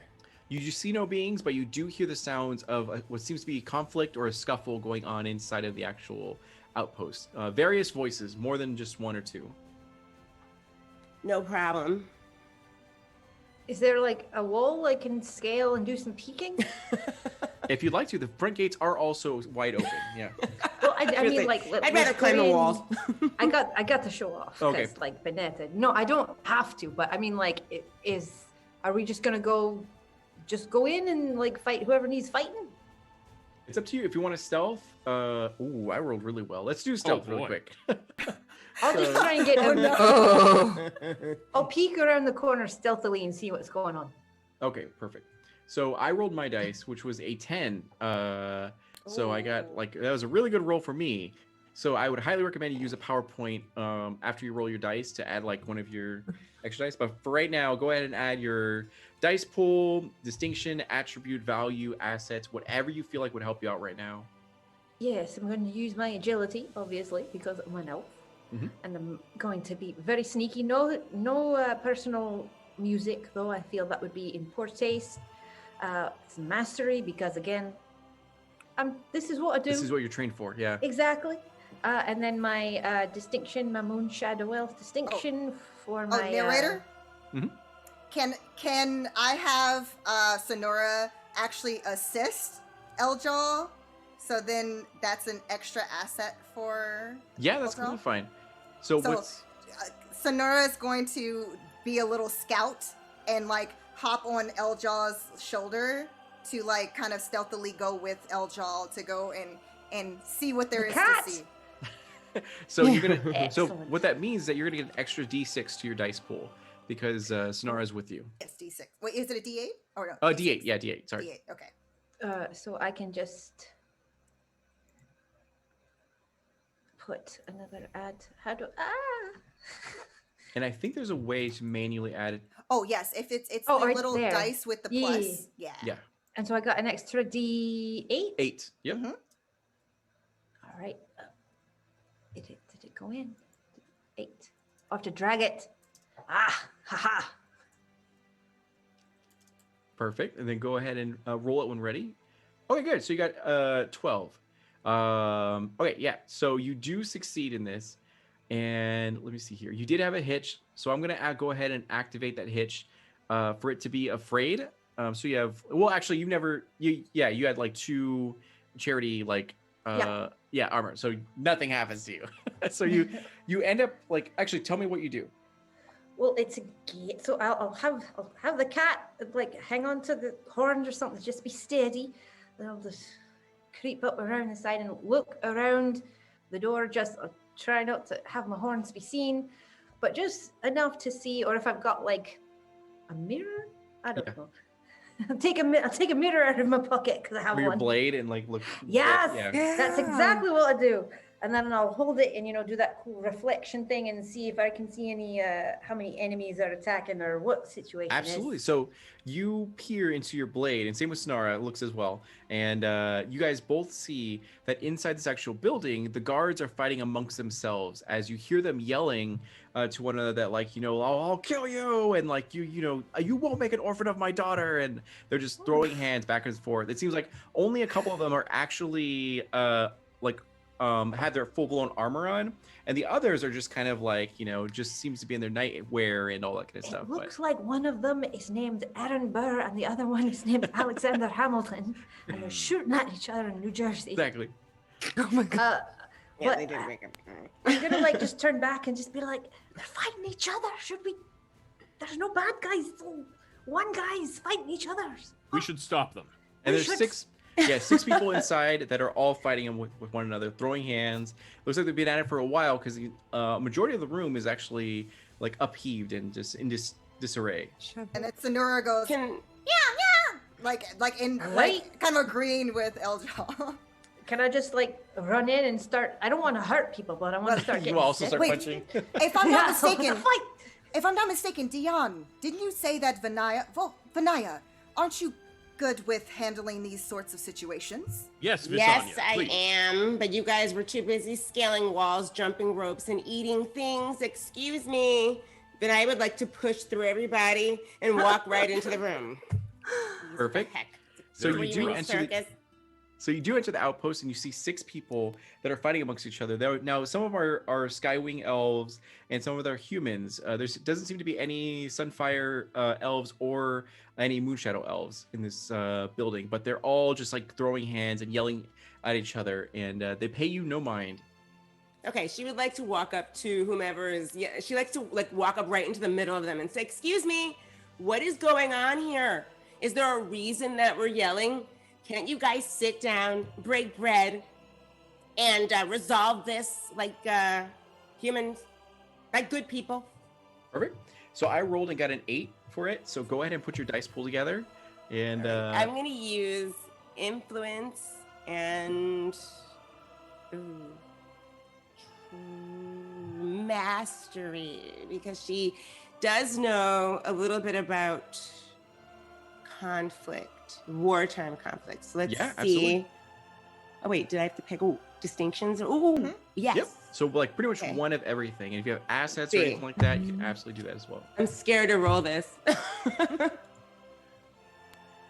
I think you're How gonna be many- fine. Yeah. Oh, interesting. Okay, so 16 and the effect was D8 was a 4. Okay, perfect. So as you raise your voice to them, they all turn their heads and look to you. Now go ahead and explain to me what you say to them to actually make them stop fighting. Okay, she walks up and she's not super short, but she's probably not as big as they are. And she's like, "Excuse me, why are we yelling in here? What is this about? I mean, can't you all just sit down together, break some bread, have some nice mead, maybe some porridge, a couple fowl eggs? Primrose ale tastes really good this time of year instead of yelling at each other." So what happens are 2 things. One, Babakar, as you approach this actual outpost, you begin to get a nauseous feeling in the pit of your stomach. It's the same feeling you had when you met the giant 8-foot tall goose as he had come down and everything. So as you enter this actual outpost, you're feeling a weird aura or vibe around here. Something is not right.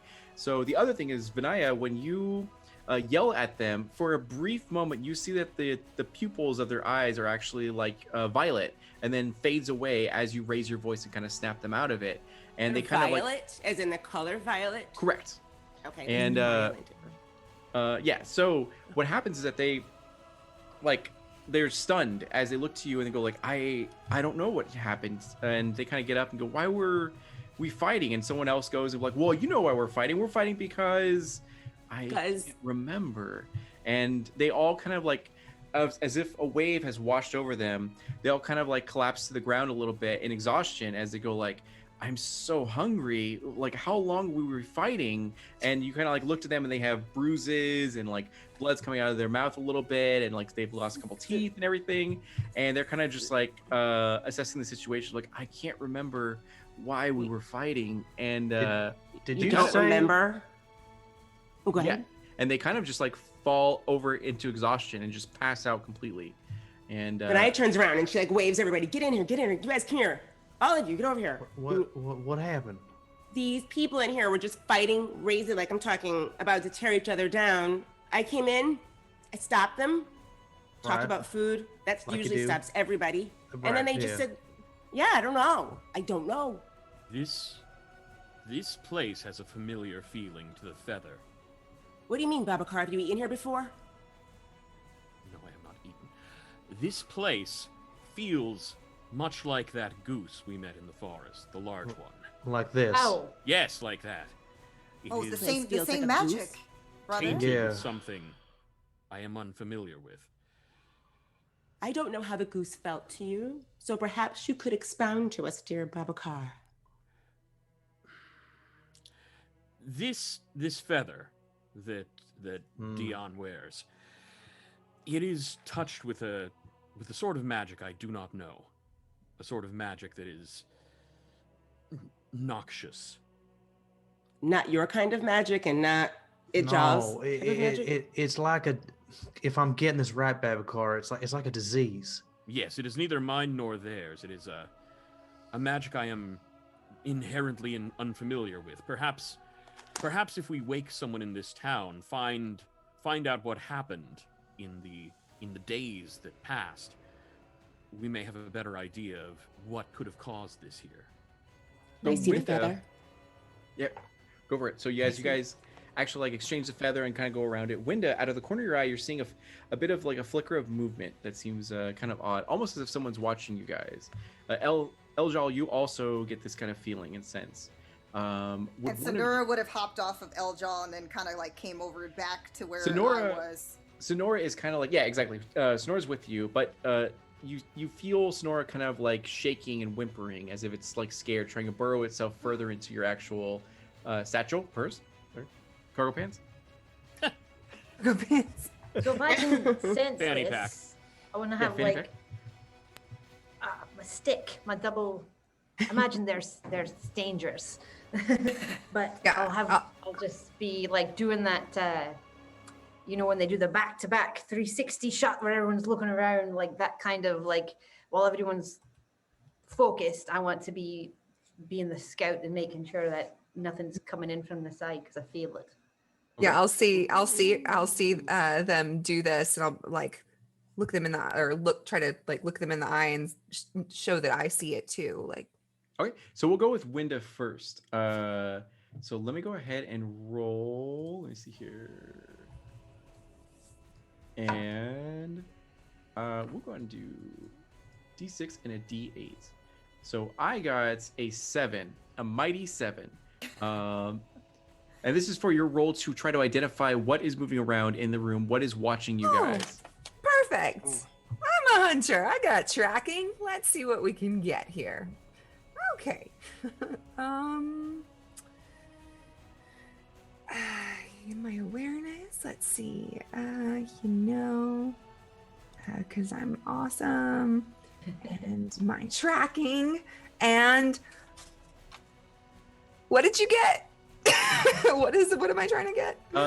So you need to beat a 7. Yeah. So you attributes, value, specialty. Let me see here. Boom! I'm ready. Okay, go for it. Boom! Wow, Much with a better. 16. Oh yeah, that's super good. So you knock it out of the park. as you feel something that's kind of like watching you guys.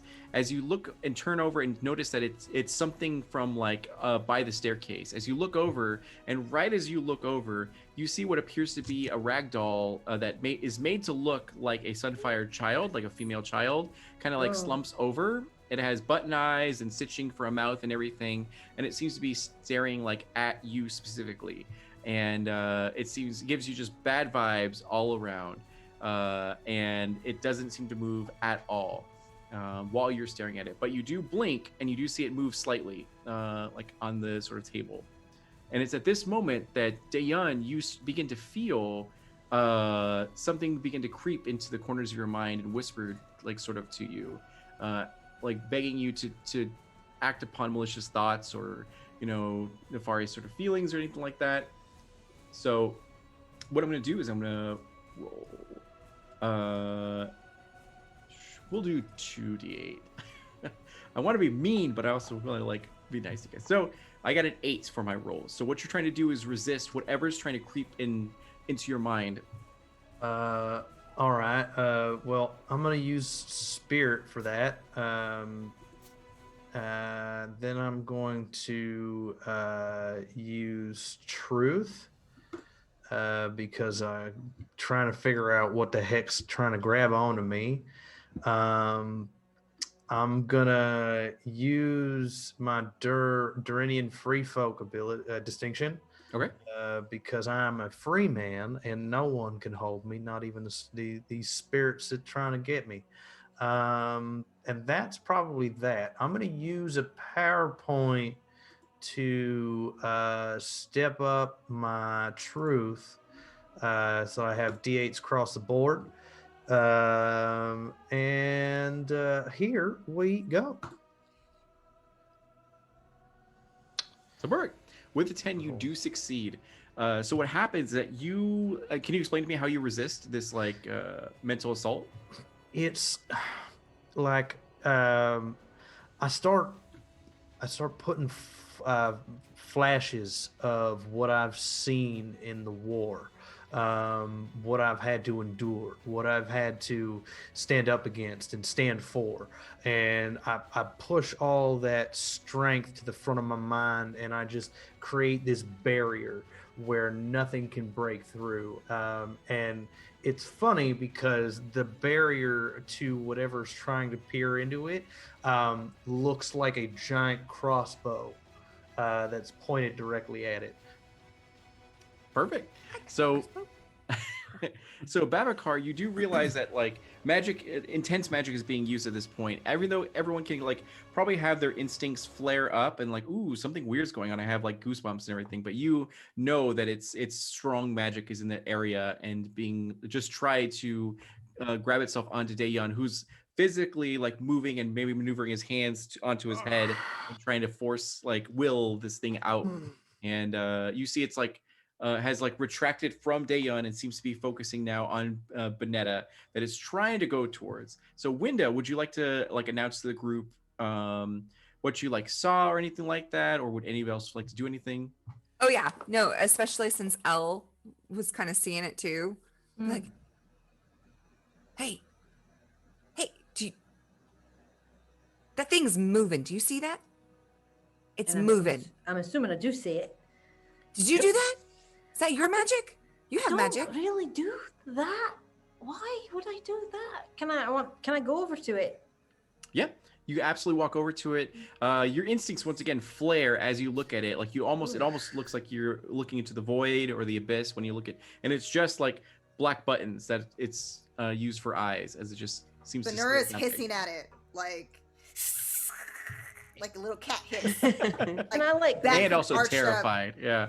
As far away as I can I like stab it with my sword staff and like just try and like. Sure. As you take your staff and kind of like poke at it, it as you blink, it does seem to like actually like shift a little bit and look to you instead of actually like Bonetta. So what we're gonna do is I'm gonna go ahead and roll for you, and there we go. I got a 7 again. All right, go for it. Oh. And you're trying to resist this this creature, this whatever it is, like pouring into your mind. Yeah. All right, so I guess I'll roll my spirit. Let's see. Let me take a look. I'm very much about liberty and truth and all that sort of thing. There's nobody going to take that away from me, no matter how much I hate myself. No one's allowed to take me down but me.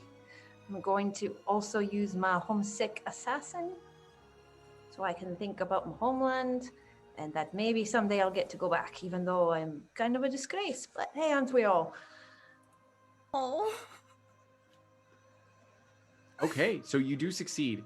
So just barely though, as you feel this mental assault pour into your mind and everything bad that you've ever thought about, everything bad that you've ever told yourself, or like self-doubts, fears, all anxieties, all like bubble up and boil into you. You're able to keep it together, but just barely. But it does collapse you to your knees as you're like trembling, but are in control of your facilities and everything. As everyone now spots and sees that Daeyeon and now both Eljald have been affected by whatever's going on in this room. Baba Core, Like- you can go on. I'm gonna like put my fingers in front of Dion's face. Hey! What's wrong with you? The thing is moving. Can't see straight. Oh. I'm gonna go up to Eljal and like, are you okay? And then Sonora's like licking her her arm, like to try to like tend to her to see if she's okay. I'm kind of messed up in general, so it's hard to gauge, but I'm pretty sure that this is not my doing. I think it's this tiny effigy that's creepy. How small Can is someone this deal thing? with it, please? It's like a small doll. It's about maybe 8 inches tall, kind of like ragdoll. I would sense it's magic. Yeah. Absolutely, you know exactly where it's coming from. And it's- Fantastic. yeah. I want to shoot it with fire. Set the building on fire. Perfect. Close the doors. Yeah. I want to also too. I was gonna say I want to for Benetta and Babakar to do their Team bro up attack? sis team up attack. Yes. It is time, brother. Then Benaya needs to study the ashes. It tries to. Well, you guys will roll first, I guess. Oof, that's a bad roll for me. All right. So we'll do Babakar first. Ooh. Okay, I am gonna use no, I'm gonna use intellect. No, yeah, intellect, because it's magic, and I gotta use some magic on only magic beats magic. Opposite of that game that Dion keeps trying to teach me. Yeah, I know. I was going to say. I'm gonna go justice, because this thing is causing unnecessary trouble. And I'm just gonna throw one more dice in there for sun magic spells, because it is Fulmin Ignum. Perfect. How? Come on. Oh, come on. Well, that's still all right. Yeah, that works. You get a heroic success. Hooray! So, you absolutely go ahead and describe to me what you do. So spotting the little doll that is causing all of this trouble and sensing the darkness just seeping out of it, without thinking, Babakar is going to, trace the sigil for or no, he doesn't have to trace sigils. He's an elf. Elves don't do that for magic. Sorry, I watch You're my good, show yeah. sometimes. No problem. He You have the primal energy from the sun in you. So There we I'm go. told. He's going to quickly, before anyone else can be affected by it, summon a small bolt of flame into his hand and then shoot it pinpointed directly at the heart of or where the heart would be on the little doll. So it just poofs into ashes.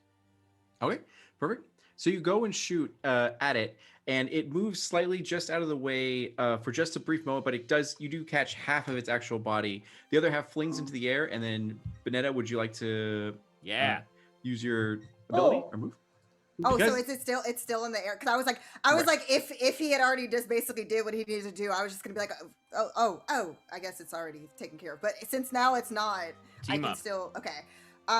So wait, so you said that it's technically in the air.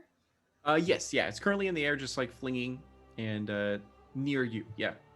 Okay, alrighty, so let's see if I can do this. So I'm going to use I feel like my agility again, because I'm going to be using my prowess as a knight. Probably I think for this one justice as well, because of the fact that we obviously as Sunfire Elves have sensed that there's something that isn't right in this magic that is being used. And that concerns us. And then I'm going to, I feel like that applies to my Sunfire Elf, our like intuition and knowing that something isn't true, it isn't right, deep within. And then I'm going to do my sword play and Sunforge Blade. We're going to try to take this thing 5 out. dice. All right, go for it. Oh boy. And I got a hitch if you'd like to activate any of those. Oh my gosh. 14. Yeah, you super succeed. So go ahead and describe to me how you actually defeat this creature. So basically, you know, as Beauregard does his thing and it goes flying into the air, what you'll see is Benetta basically run. She's going to yell out, "Babu, we're doing a thing!" And then I'm basically going to the thing for us is that he basically gives me a lift up. So then that way I basically am like hoisted into the air. Fastball so then special, that way, yeah. There you go. you know, yeah. So then basically once he gives me that that boost that I need to get that height for the distance, I close it and slice 2 times, 1, 2, and hopefully that's enough to take it out. And it's Absolutely. Cha-cha, real smooth. just Yeah, right? There you go. Cha-cha real Real smooth, smooth. right? And So- then this disintegrates into that dark It depth. does. And as you guys hit it in just the right area, you see a plume of purple like smoke seep out of like its wounds and from the fumes and everything. And it like seems to gather for just a moment and then explode in kind of a little like aura and like a bit of force. It rocks you just a little bit, but not enough to do any damage or knock you off your feet or anything like that. The smell, like it smells foul in this room now, but everyone that's on the ground actually begins to wake up and kind of like gasp in horror as they've and tremble. So Vinaya, right next to you, seems to be like the commanding officer here for this actual outpost that's near your feet, and kind of like grabs at you and your like leg and just kind of like asks like please for you for help and be like you've got to help us, you've got to save us, as he begins to ramble on in desperate plea. Okay, like she's looking at him. She's like, "Get off my leg! Wait a second here. Don't touch. What are you doing? Stand up. He's like, Stand up. oh, sorry. So he Stand does. up. Stand up. He definitely does She's gather talking to himself, but then he seems to be in a fit of hysteria as he's like, we were doing our thing, and suddenly these dark thoughts like poured into my mind, and I don't even know what day it is. Like I'm so hungry, and he begins to just ramble on and on about his situation. Do you want to try to Wait a minute, go for it? everybody. And then I looks at the guy and she says, "What's the last thing you remember?" Go ahead. I'll go and roll really quick, and then I'll let you roll to try to like calm him down to be able to talk with you. And you've had to do this a lot as a crisis like negotiator and everything. And Yes. yeah, I so have had to do this a lot. Okay. She's gonna use. you like slap him across the face. Get off me! Down, Matt. Yeah. Oh my gosh. And I'm gonna go mastery again. Okay. And I'm going to have to use "You don't have to remind me." I'm gonna use that one. Go for it. Let's see if I do. Are you kidding me right now? I have a hitch. But that's okay. Oh, no. Yeah. Now you still have 2, I think. So Yeah. for like charity Okay. armor. So I'm gonna pop one of them. So you only have 1 left. But you Okay. do succeed. Like so, and you succeed with a heroic success. So go ahead and tell me how you snap him out of his Out of it? hysteria. Yeah. Okay. He's on the ground. He's like, "I can't get up." She leans down and like looks him right in the eye, and she's like, "I see what you're wearing. You're wearing clothing of a general, someone who is important in this outpost, a man of power, someone of stature, someone that everyone here is supposed to look up to. And you're lying on the ground right now, scratching at my heels. Stand up." So it rocks him to his core as he does stand up. He seems to be a human, as he's like, I am sorry, apologies. No apologies needed. And he goes, everything's been such a blur. We were doing our normal route and simply just patrolling the area, no problem at all, and going about our business when a group of travelers, and he kind of like has a hard time sort of remembering as he's trying to recount what happened when a suddenly like Skywing elf, who is a female, comes over, and she has beautiful wings that are red and everything, and she kind of comes over and goes like, I remember them. They were traveling to Silverflame for whatever reason, and they had interesting cargo, and then everything goes blank after that, and then they kind of like look to each other, and they little bits and pieces start to come back to them. They go like, wait, they were heading for Silverflame, but like what day is it? As they kind of like look over and they find like some sort of kind of calendar nearby, and they're like, oh my god, we've lost a couple days. And they go like, You've been fighting for 2 days straight? And they kind of look to each other and be like, we must have. As you see that a lot of them look very gaunt, they look very pale. They look very... hold on a second. Hey, Elja, I'm gonna need, like, I know you like your snacks and you packed tight, but like, we need to feed these people. And did we not bring supplies for them in the cart? That was the purpose of our journey. My God, Babs, you're so right. Folks, Bob we have. But yes, I am. Folks, we have supplies in the cart outside the building. Please come with me, and Dion will escort them out to the cart and literally start handing go with you, things but the out. two commanding officers stay behind to talk with you guys, and they go like, the Skywing elf looks to you and goes like, I'm gonna go up to the Raven's Nest and send a raven out to ask for support, because whoever those travelers were that visited us 2 days ago, they must have gotten to Silverflame by now, and who knows what they're doing. And the human like commanding officer looks to you guys and goes, oh my god, like what was that? As he kind of looks over to the charred remains of the doll, and kind of looks to you guys for an explanation, even though he knows that you might not know at all. Okay, Vinaya sort of picks it up like this. She picks it up like a forensics like specialist at a crime scene. She picks it up and looks at it like this, and oh god. Well, I mean, you know what? Actually, I think I want to confer with our magic users. I'm not one of them. She walks over to Babacar and like pokes him with the same stick she used to pick up the garbage off the floor, and is like, question. You still have no idea. You said this just feels like the goose. After this encounter, would I know anything new from this encounter? Yeah, I'm gonna reduce the difficulty for this one. So now it's a 1d6 and a 1d4. Hooray! So, you gotta beat a 5, and I gotta hit. No. Okay, I'm gonna use intellect. All right, go. You know everything. I'm gonna use justice. You're gonna know everything. Use everything. I might well, yeah. Why not? And I'm gonna use sun magic, because magic beats magic. And let's roll, and for the love of God. Yep, you beat it. All right. Yay. Hooray for me. Wow. So, finally.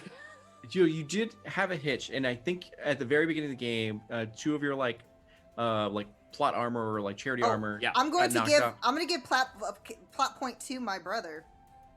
Oh. Does he need it? No, I got it. Okay. He's gonna take a point of stress for afraid, because it dawns on you now as you gather more information about it that this seems to be like foul, forbidden magic. It's it's referred to as dark magic around the circles of like spellcasting and everything. Oh no. Where it is used for nefarious means. You've heard rumors that there are a group of humans who are beginning to experiment with dark magic, one of which is by the name of Zyard, who has started a small like cult of various followers who are trying to learn dark magic. And you are starting to wonder. And sorry, the breadcrumbs that I meant to lay was that at the very first town, Iron Frost, you guys were supposed to see a wanted poster for Zyard on the walls and everything. So I saw. I noticed. Anything. I wrote it down. Retroactively, we were all just like, probably not important. Yeah, whatever. You're a typical criminal stealing things from This carts. is fine. It's fine. Exactly. So, yeah. This magic is. We refer to it as dark magic. It is a forbidden sort of magic that is typically rather chaotic, evil. It can twist the minds of people. And You were create- twisting my mind when you were doing the clap thing. Yes, well, that was cool. That was impressive. We went over this. Not bad and scary like this. I So was it's a little dark scared. magic. Go Dark ahead. magic is forbidden. Yes, it is quite forbidden. Oh. There have But been wait a rumors. minute. Yes. You guys use magic all the time. Correct, What yes. makes Magic this is- magic different? Ours The magic cool is and in good. us. It is within Yes. us. I'm What my sorry. brother said, but it's something that each of us has the primal energy inside of us. It's not something that where we take the life from living things in order to wield this dark magic. We don't do that. We Yes. would I, never. I would also I would also like to state the obvious. They are sun elves. We keep calling it dark magic. I don't think they have the capacity to be dark with their No, magic. especially because within the we are lexicon. about light. Light. Yes. That is the key. Light and truth and justice. So wait a minute. I noticed something Benetta said about taking the life. Yes. That's how dark magic is created. Yes, it pulls life essence from magical creatures. That's not right. No, It's it is not. stealing. Stealing. The So- worst kind of stealing. At that. Life stealing. So that's what these people were doing here. They were doing this dark magic you guys were talking about. I doubt it was the people that we have encountered here, but perhaps the caravan that went on to the next town. I was about to say the same thing. Like it sounds like they're either carting the bad magic, or for whatever reason they have cargo that is laced with bad magic. Yes. Like your feather. Yes, which is probably going to help us get close to finding them. At least that's my assumption. I'm not very good at. Theoretically, it's possible. Hang on to that feather. We must make haste. We have to leave immediately. This is urgent. The Skywing Especially because commander's- they're now ahead of us. Babakar, what were you saying? Yeah, the Skywing commander's still there, yeah? She ran up to go and send a raven out to Ironfrost to get more units over to their location to help them out, because obviously they've been assaulted with this dark magic and they've been down and out for 2 days. And I see. Yeah, the human commander tells you, I need you guys to go with as much haste as you can, as fast as these horses can take you, over to Silver Flame to see if they're okay.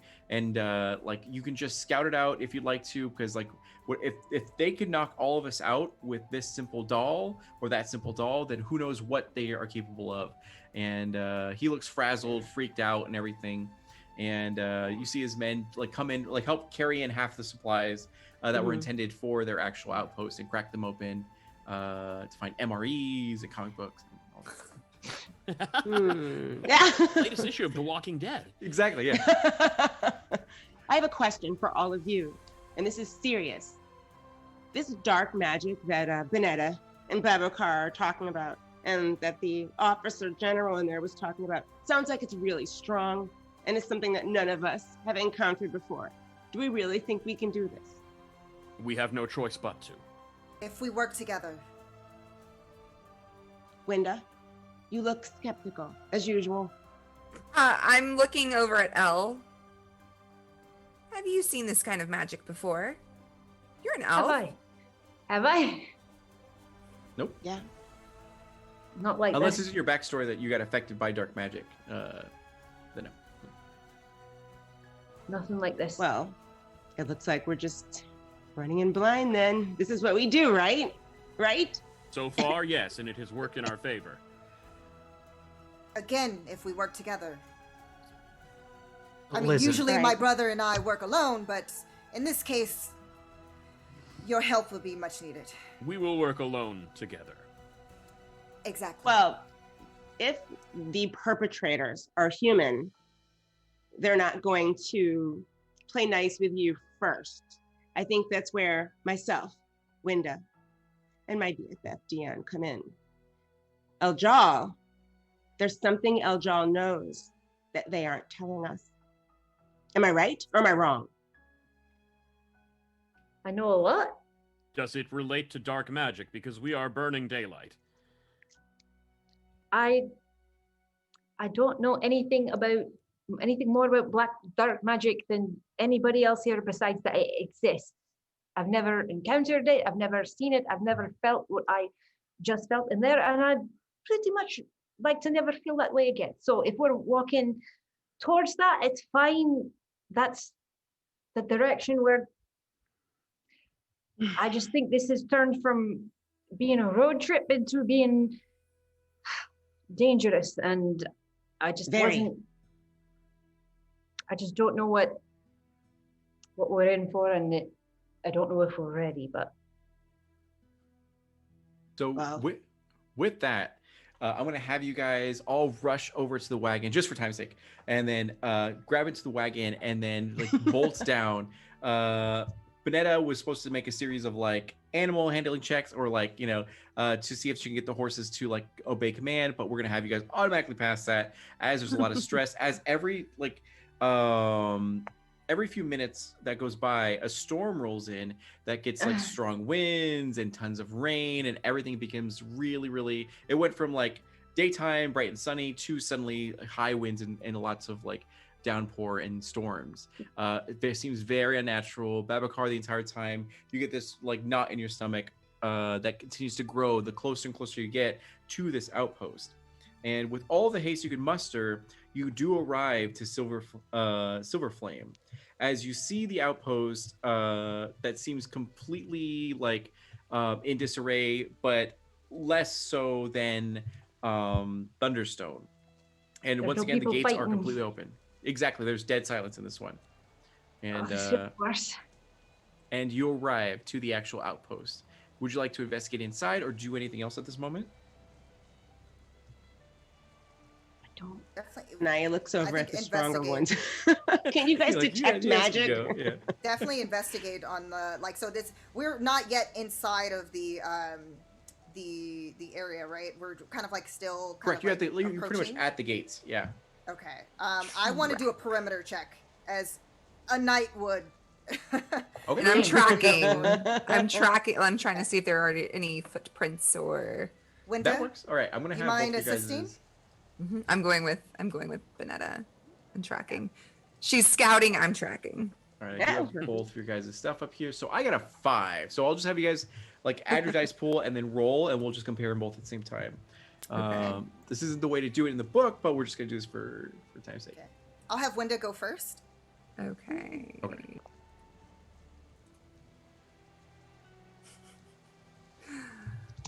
You got a 6. You still got it. Granted, you do have a hitch, so I am going to activate that. So you burned through your stuff already. So you're going to get it'll be a D6 of afraid. As you peer through one of the windows, you hear nothing, just the sound of the rain and wind. And as some of the open shutters from the windows begin to clatter and slap against the actual like windowsills and everything. You look inside and see the bodies of like 4 different guards, Sunfire Elves, Moonshadow Elves, and also a couple humans that are just unconscious on the ground. You see no blood, but you definitely don't see any movement either at this time. And so you'll get 1d6 of afraid. And then going over to Bonetta. Okay. So I did awareness because I'm trying to use my senses to kind of scout the area. Mastery because obviously as a knight I will be used to kind of having to do that in these type of situations. Of course, my Knight of Luxaria distinction, and then I'm using strategy in order to try to think of the best possible way that we can enter and hopefully have the one up on the enemy, if there are any. Okay. So with the 7, you do beat my roll of 5. You do have a hitch. Do you have any that got taken away for your stress?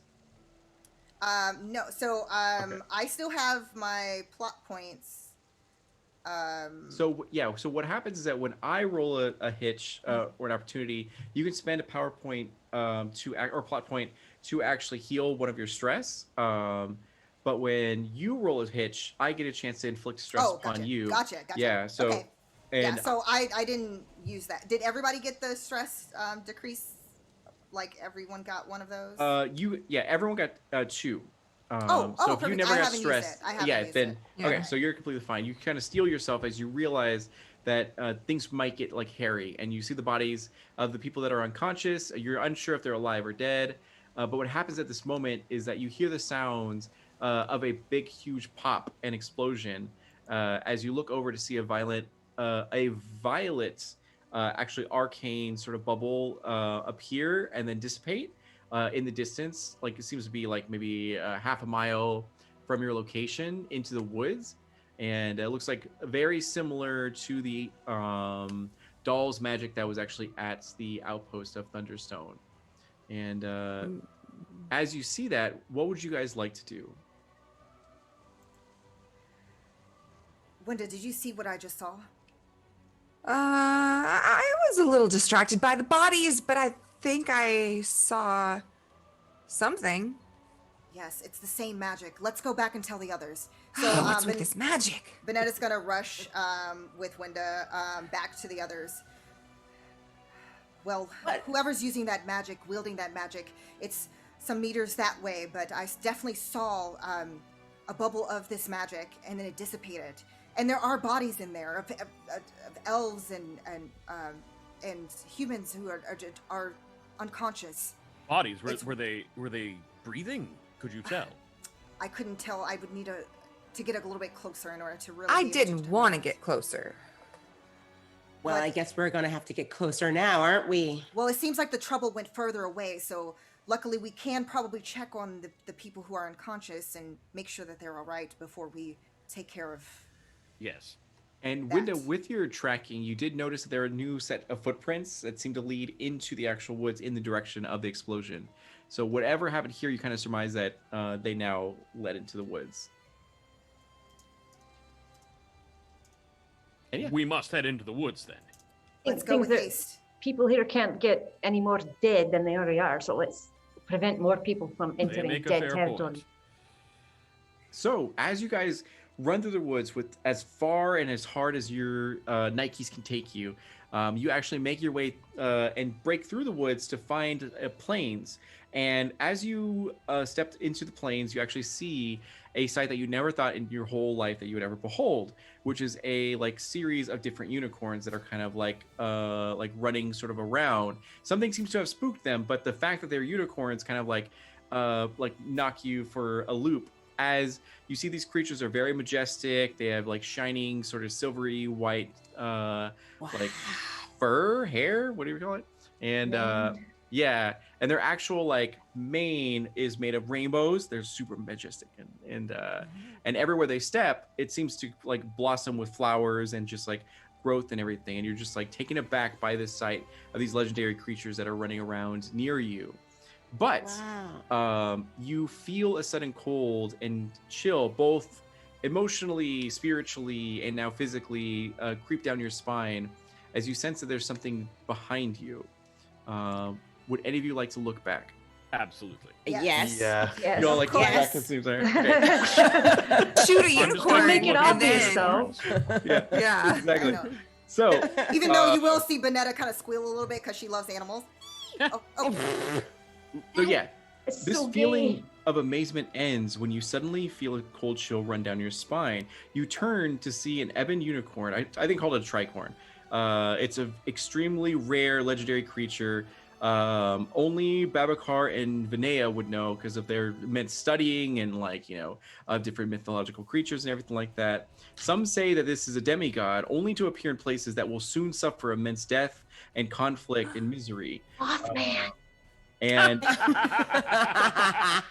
looking into the eyes, Slendercorn. Slendercorn, exactly. Oh my god. So it is said that looking into the eyes of this tricorn, this ebon tricorn, is said to grant you a vision of the future at the cost of 10 years of your life. Now Vinaya and Babacar know this. Everyone else is just staring at this creature where it's a giant, just full-on black sort of horse or tricorn, as it has three horns that are wrapped around each other, and beneath it there's a creeping frost that's growing from its hooves that is just encompassing the ground around it, and it kind of raises its head to try to look to someone in the eye. do either of you guys inform your party members, or do any of you? I'd like to willing- pet the horse. I'd like to go ahead. I'd like to walk over to Babacar and go, are we going to tell them, or are we just going to stand here watching them about to do something really messed up? Because Elja is like, ooh. It's consistent. Okay, perfect. I'm getting ready to So- shoot it. Would anyone like to stop Elja before they go over to the actual? I will. I'll Eben reach Tricorn? out, Okay. grab their hand. Eljal, wait. Okay. Go If for you look this creature in the eyes, you will lose 10 years of your life. But like the really bad years at the end, right? Well, conceivably, yes. However, you will also gain a vision of the future. They're for a good time, not a long time. Let's do this. Very well. Are you sure Are you about this, sure, Eljal? She looks at Bennett and she goes, This can't be worse than anything I've ever seen in my life. It is, as you. oh, It Straight up. is death. So, Death. so you chose to cap. gaze. You all watch her body begin to change as you see Their body. her hair grow longer, her fingernails grow longer, and her her actual body begin to wither slightly, very very slightly. She ages before your eyes. Oh, no. What? So, Do my horns get longer? you as your eyes go milky white as you kind of see various flashes of pieces of the future of what could be, as there's various alternates. So your mind you have a big brain right now as various futures begin to show in front of you. So one of those futures is that right now on the hill there's a human mage that is a female that just spotted you guys and is informing her companions to gather around and are going to chant and summon some sort of creature or monster.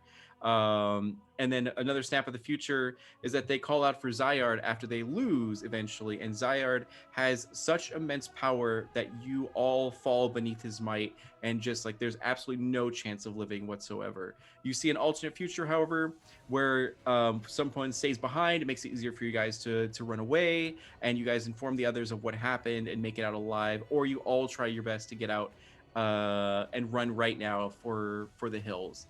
And you kind of see this flash before your eyes within a split second, and then you fall and collapse to the ground as this Eben Tricorn just begins to just trot away. And Eljal. He What runs did you see? over. Eljal? Give them a second. They've just been through, I don't know, what experience? I think the part of this being a fun road trip is officially over. so Winda, out of the corner of your eye, you see the mage, character knowledge. You didn't know any of her visions, but player knowledge, you do see the mage that she saw in her vision as she's kind of gesturing to her companions. No one else has noticed as they're focused on your guys' companion, Eljal. Yeah. What did you see? What's happening? There's a mage and something else coming, something big. And That mage? What? Dion turns and follows the finger to where the mage is standing on the hill. that tracks, yeah. But then it wasn't one future, it was possibilities. What were they? Not good. Is there any outcome that was at least Either- favorable? Somebody has to stay. There was so much. Somebody has to stay here in case of something else happening, so we can have a retreat. Or we have to, if we, the guy from the post there, he's here, and if we fight this mage, we could lose, but then we could win and still die. There's just me. So we don't make it out of this alive. We could. No, I just no. don't think me seeing it changes much. No, you're all, if you're listening, she said that somebody has to stay behind for the rest of us to. Okay, that's it. I'm sorry to have to make this decision for all of y'all, but Babacar, I need you to take everybody and go now. Dion, Are no. you certain? Would you just let me finish, No. please? For once in our goddamn lives, woman, please just let me finish. I can't let you do this. Yes, you can. Listen, I didn't say he's gonna die. I have, and he takes her hands and goes, I have seen a lot because of you, and I can't thank you enough for letting me get as far as I have, and I've done enough. I don't know who I am without you. So while all this is going on in the background, you see a group of 3 mages begin to channel some dark energy and magic and pour it into like their center as a plume of purple smoke is beginning to pour forth from them and onto the ground next to them, and it begins to churn into an actual sort of creature that is beginning to like appear but is not yet appeared while you guys this conversation is going on. Like Guys, there's something. They're doing something over there. No, Dion, are you sure? I am as sure as the day starts with the sun rising from the east. Listen, Vinay, you are a strong and capable woman. You can do this. Just believe in yourself and stop doubting. I got you. Please, Bonetta, I need you to make sure that she goes. And Don't let him do this. Eljal, you need to make sure that nobody gets within 100 miles of these two.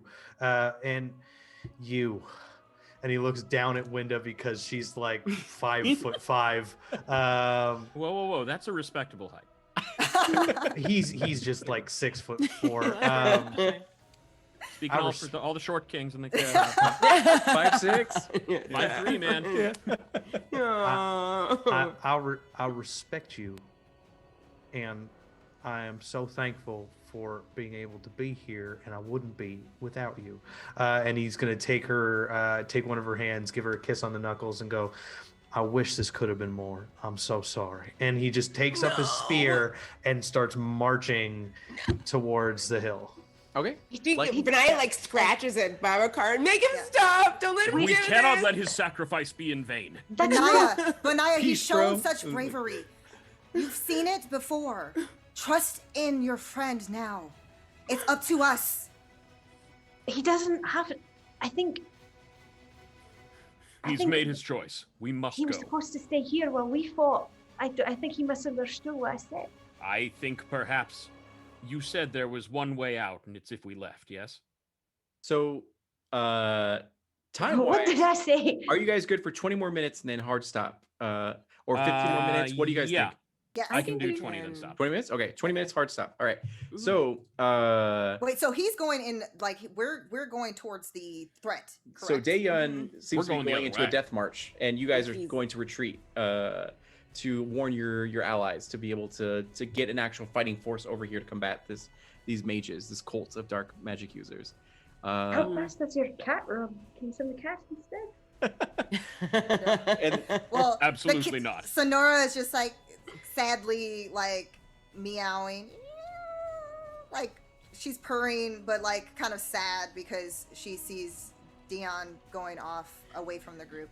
okay, Can I run over to Eljal and like ask her why does anyone have to die?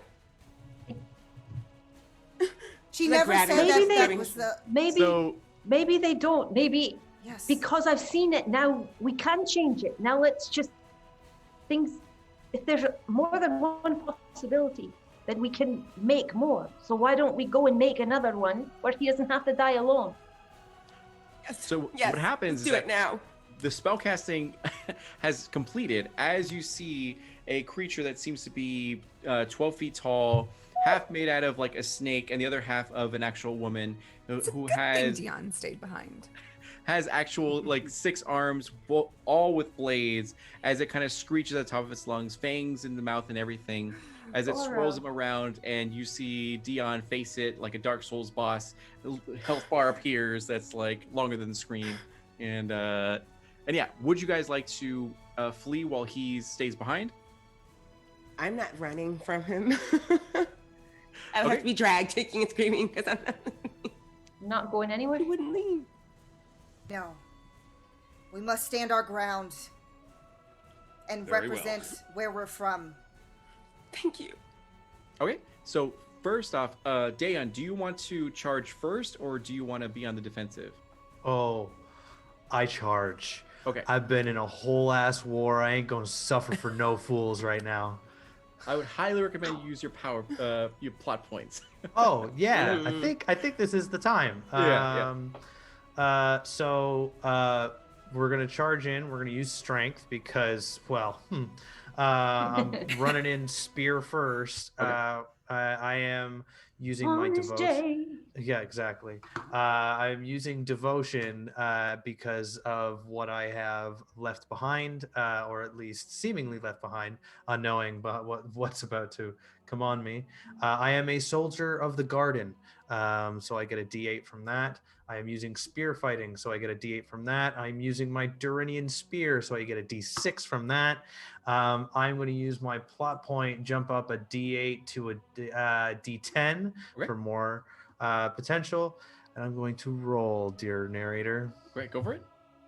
And keep in mind, after you roll, let me see what it is. 18. That's a massive roll. So that's that's really, really good. So what you can also do, if you'd like to, now 18 is already really, really, really good. You can spend a plot point to take your effect die and move it into your total, or one of the other dice as well. I'm sorry to have to disappoint you, dear narrator, but I do not have any more plot points you don't after have any? I've Okay. spent that plot point. So this is a challenge, and you succeeded. So what happens is that you got a heroic success. So can you describe this valiant fight that you have with this creature?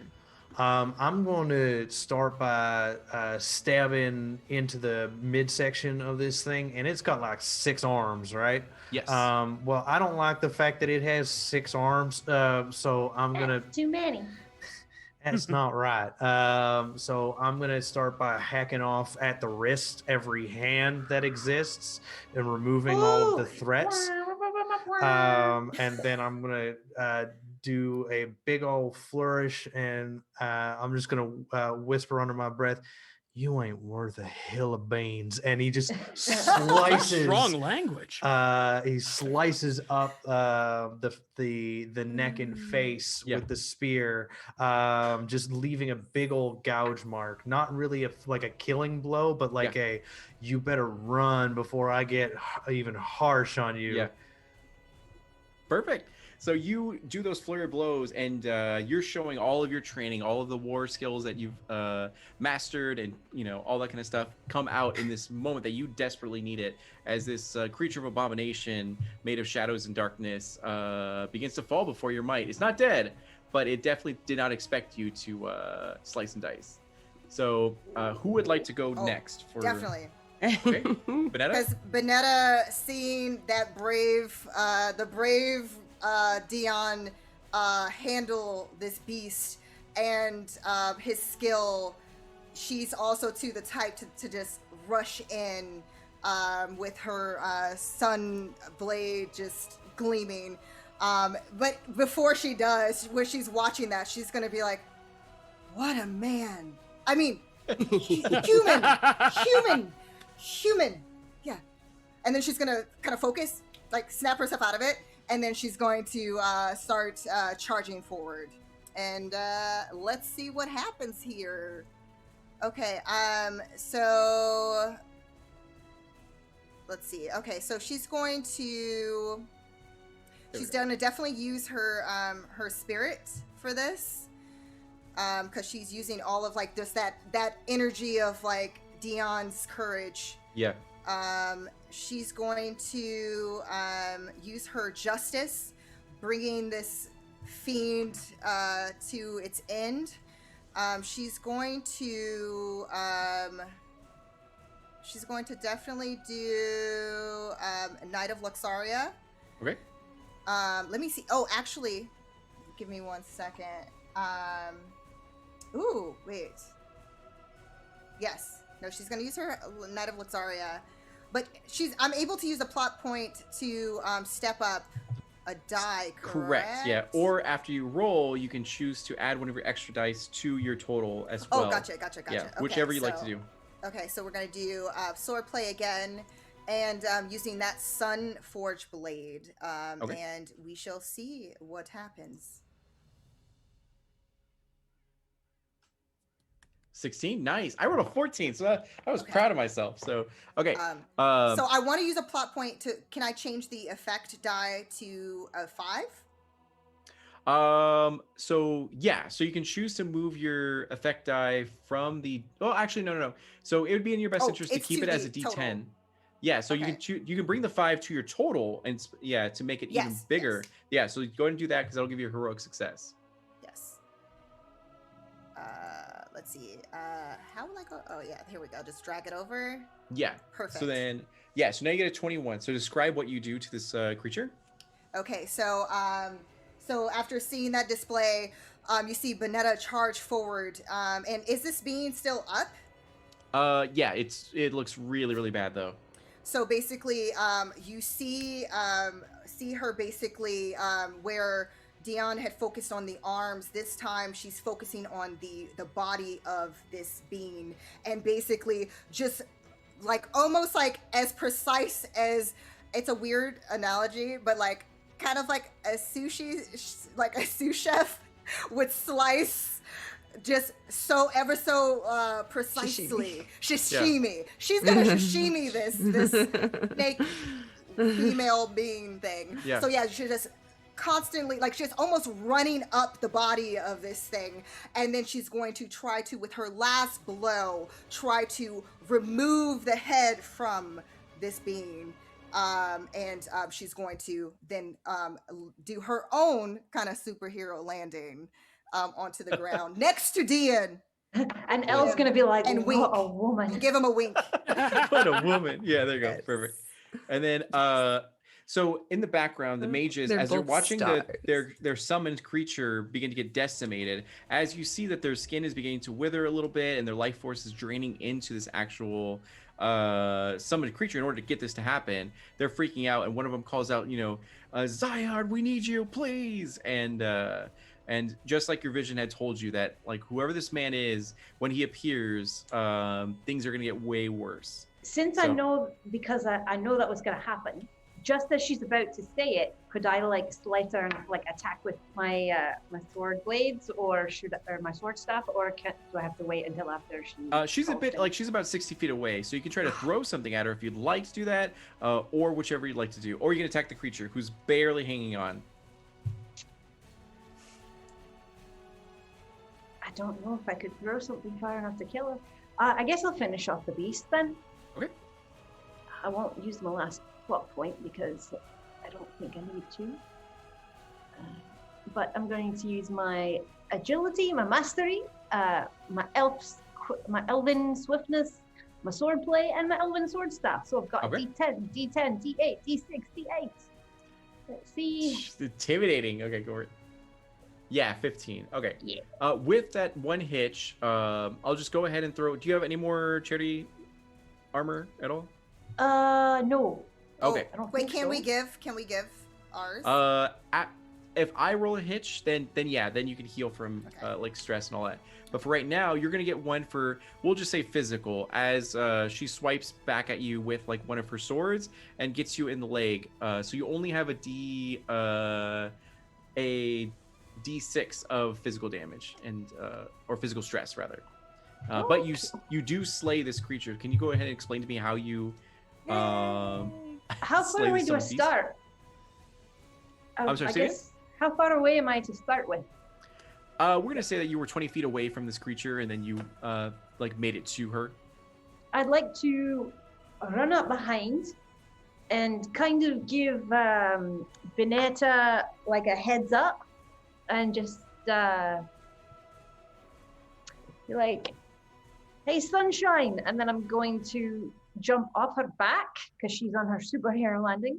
So I want to step up off her back and bring my sword staff down and just like impale this thing kind of like to the ground, like through its chest, but from behind. Yeah. And just like come down with my feet on its back and just stab it all the way through. Perfect. And it happened. You did the thing.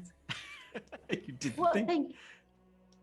Oh, it's me and Babu Car. Yeah, just never mind. Oh. So as you do this and slay the creature, it just explodes in a wave of actual like dark magic, almost enough to knock you off your feet. It definitely seemed that this one had a lot more dark magic in it than the voodoo doll did or the rag doll. But as your vision showed, right after you slay that creature, when you land to the ground, you guys are all like, "Good job, everyone! Go team!" And that's when that's when Zyard appears with some of his mages in tow, as he's a very tall, very gaunt, thin man with like some gray hair, and it's very long, goes down to his shoulders and everything, and he has a staff, and he looks to you guys and he kind of gives a scorn and goes, "You simple-minded like creatures, you don't understand what we're trying to do here." And he begins to cast something very volatile. It adds a little audible sound as it crackles and crackles and pops as it begins to gather a lot of dark energy and aims it towards you guys. Now, in this moment, you can either choose to fight or run, but as your narrator, I will tell you, this is very spicy. And we have 5 minutes running left. anywhere. Yeah. God. I'm just going to say, like, maybe we'll live through this, but this might be a time when we want to run as a group. Definitely. If your vision said that this was the way we survive, it may be in our best interests. Come back reinforced. I'm cool with that. Yeah, maybe. And then Dion picks up his spear, holds it over his shoulder, and he goes, "I'm hoping for the best," and throws the spear head on to the magic spell. Okay. Just trying to like deflect it away from us, so that it gives us that extra time to move. Okay. So this one I'm using Spirit. I'm using Glory. I am using Never Back Down, Spear Fighting, and my Durenian Spear. So I got a hitch. I got a 9, and I used a plot point to move over one of the die. Yeah. So 9 is a total, and I do have a hitch. So if you want to activate it, you can. I do. Okay, so what do I? So I get to step up one. You can step up one of your dice. Yeah, you can. I'm going to step up one. I'm also going to add a d6 because Charity gave us all 1 dice to add if ever we wanted to. Oh, that's right. Yeah. So I'm going to add a d6 to this pool. And with that, I'm going to roll the most dice that I've rolled tonight. Chat, give me your best. Let's go. Yay! All 13. That's a yeah. 13. You succeed. Yeah, for sure. So, what happens is that you throw, but you do have a D8 for your effect die, and that influences how narratively the impact is. So you throw your spear, and it's just enough to like stab into his hand to make him awkwardly shoot off to the side. And what's happening is that it's spraying a series of like bolts out from his hand that kind of like shoot up and then rain down from the sky. And as it hits the ground, it leaves small craters and impacts. So he was going to aim it like straight over you guys, that way it rains down upon you, but you were able to use your spear to like knock him off course, and it's just momentarily, very briefly, he's no longer aiming towards you guys, but you see the devastating impact that it has. And yeah, I'd like to grab Renetta's hand and just say, and look at everyone and just say, run. I usually never run away from a situation like this, but in this case, we gotta do what we have to do. Run. We must report this. Yes. So, we're gonna go ahead and do the last bit of rolling. So I'm gonna go ahead and keep this roll right here, which I got a 9. So if everyone could just go ahead and roll to like run away. So use your agility, and we'll start with Vinay. Okay. You get, yeah. I'm gonna use my inspiration, mastering, and I'll use my plot point finally. Go for it. Yeah, that's fine. And I'm gonna use my chronicles. Everything. Perfect. So you do get a 10. So that means that you are running at the top speed that you can muster yourself. You're usually about the books, but right now you're like, oh, I know that this thing will devastate me if I choose to stay. And someone needs to, I need to tell the world about what's happening. And you book it. So we'll go ahead and go over to Winda. I'm trying to figure out what I'm. And you can always try to justify it with me. So if you want to do like tracking, just try to see if there's the best way out. We can Yeah, like, make that work. that's okay. Cool. Yeah, we'll do that. Tracking, devotion, agility. Trying to get out of there. Yeah, I'll roll that.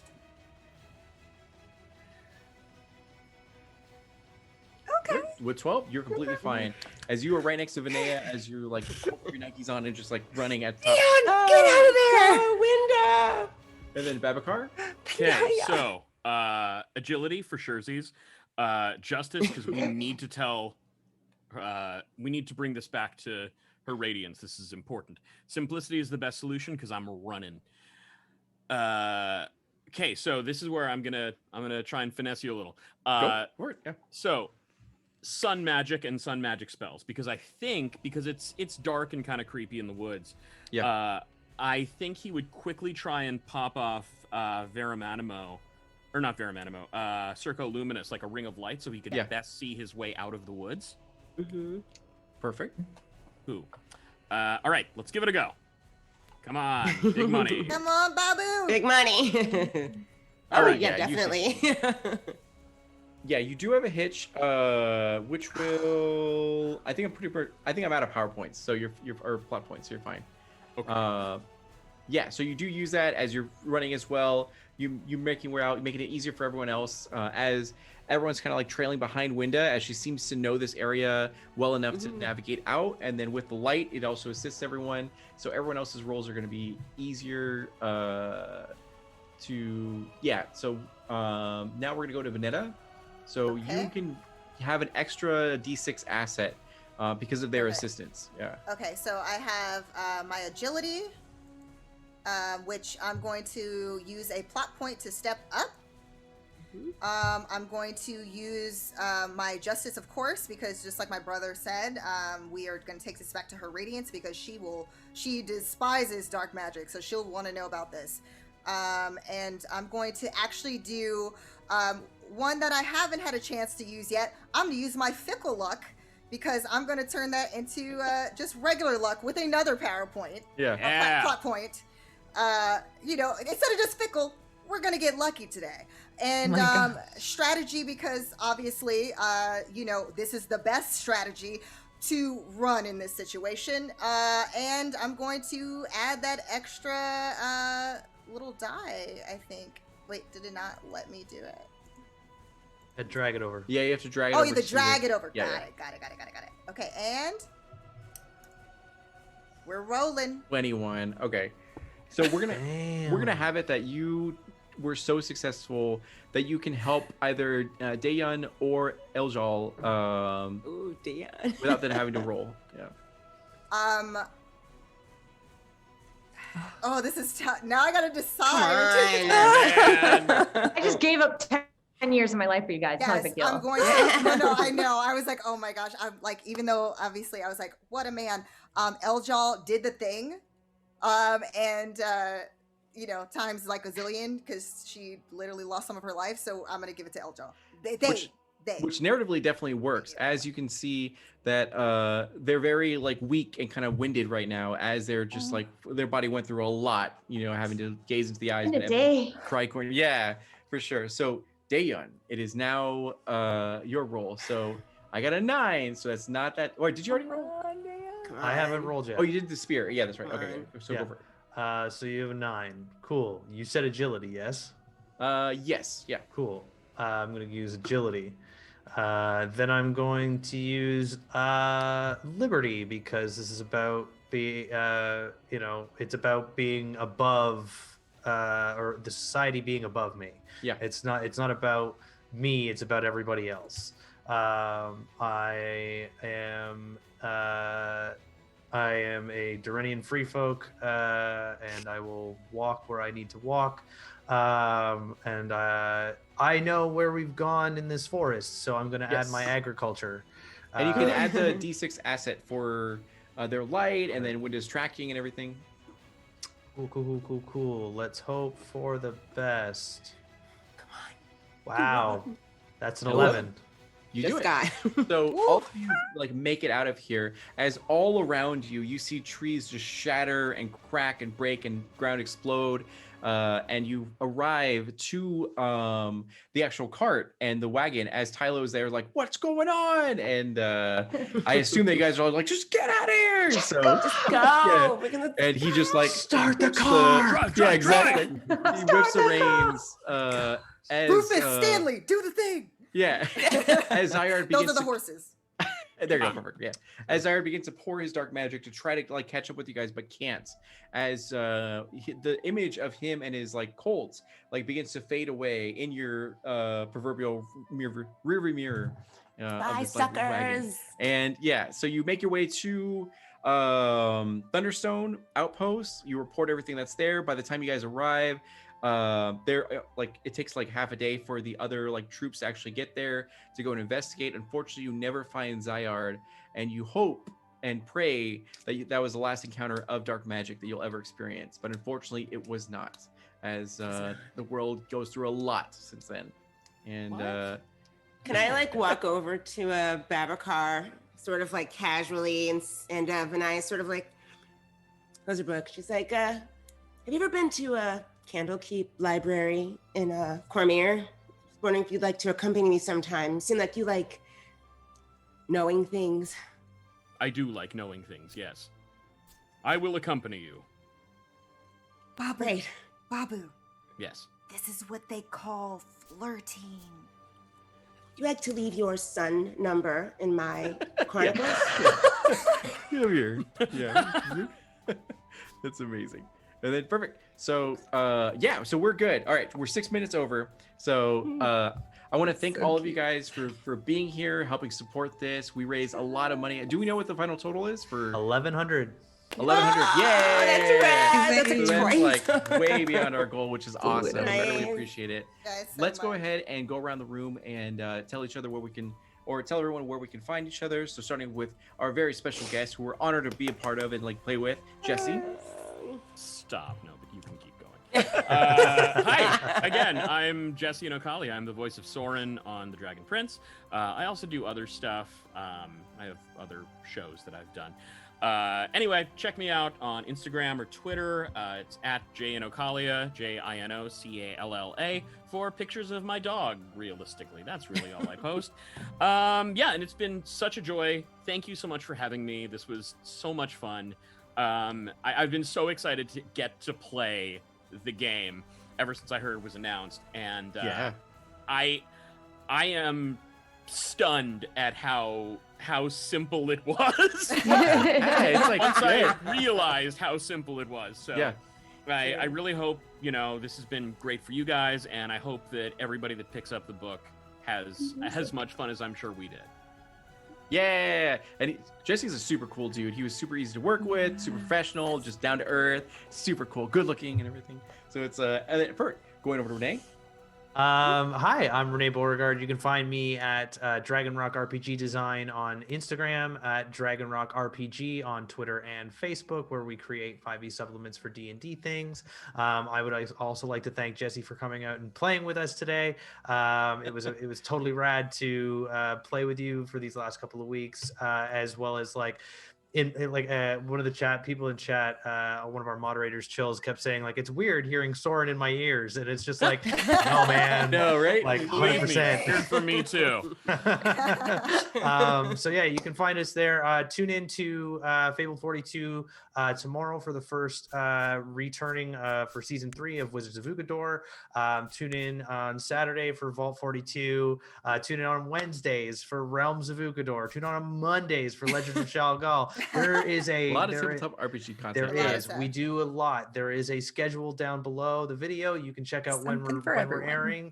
There's something there for everybody. Please come check us out. And hey, Chills, if you could mark the Discord so we can get all those new friends we've made today into our Discord, and welcome to the family.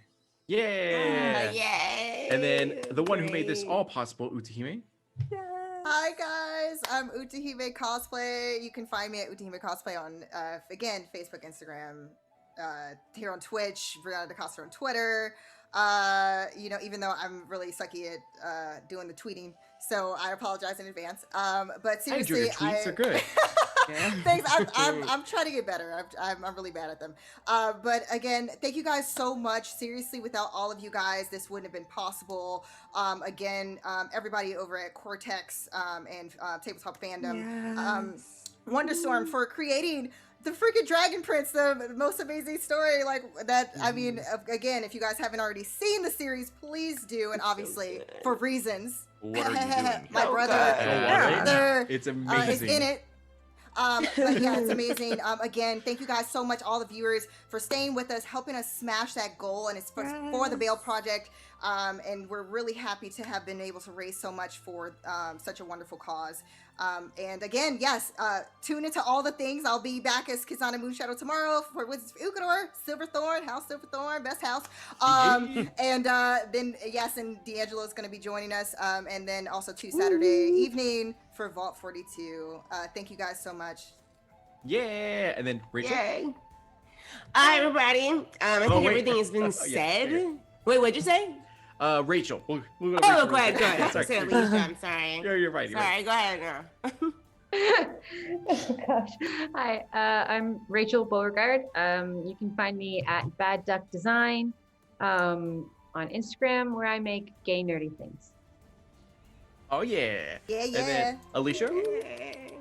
I'm Alicia Marie, and I'm Alicia Marie Body across all socials. I'm on a lot of Fabled stuff. Tomorrow is one of my favorite campaigns, Vault 42. It's a Fallout adapted 5e campaign that's DM'd by April Below Window. It's really fun, and we have a really great time playing. So if you're around Saturday night, come by at 6:30 and hang out with us.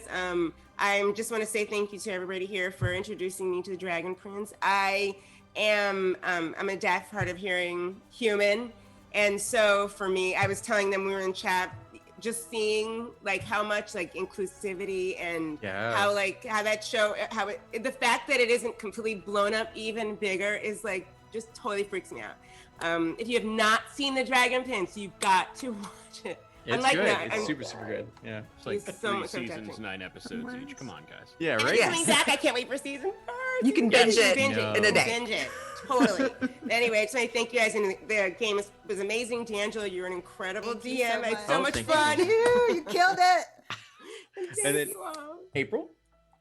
My name's April Hill. You can find me at stiletto_assassin on Twitch, on Instagram, stiletto DM on Twitter, and doing all kinds of things on Fabled 42. And I'm just so happy to have all these people here, like, to play with. You guys are amazing, and I've made some really great friendships with all of the people here. And just thank you all so much for donating and watching and just cheering us on. And thank you so much, Cortex. Like, the system is amazing, and I can't wait to see what else you do and work with you guys more. So thank you. Absolutely. Yeah. And our unspoken hero of the evening is Chris Solo, the Mr. one who Solo. owns and operates Yes. Fabled 42. He's amazing in every single way. He helped ran everything behind the scenes and worked with us the entire time. Real MVP, amazing human being. And so for me, I am D'Angelo Murillo. I have been your narrator, aka Dungeon Master, and everything for this.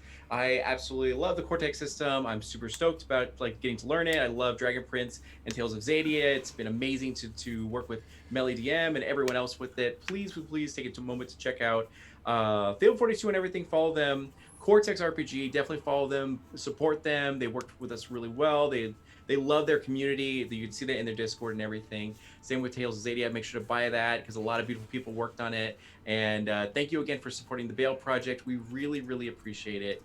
And just want to say thank you again for everything. And we hope you have a wonderful night. And we'll see you guys later. Bye. Bye.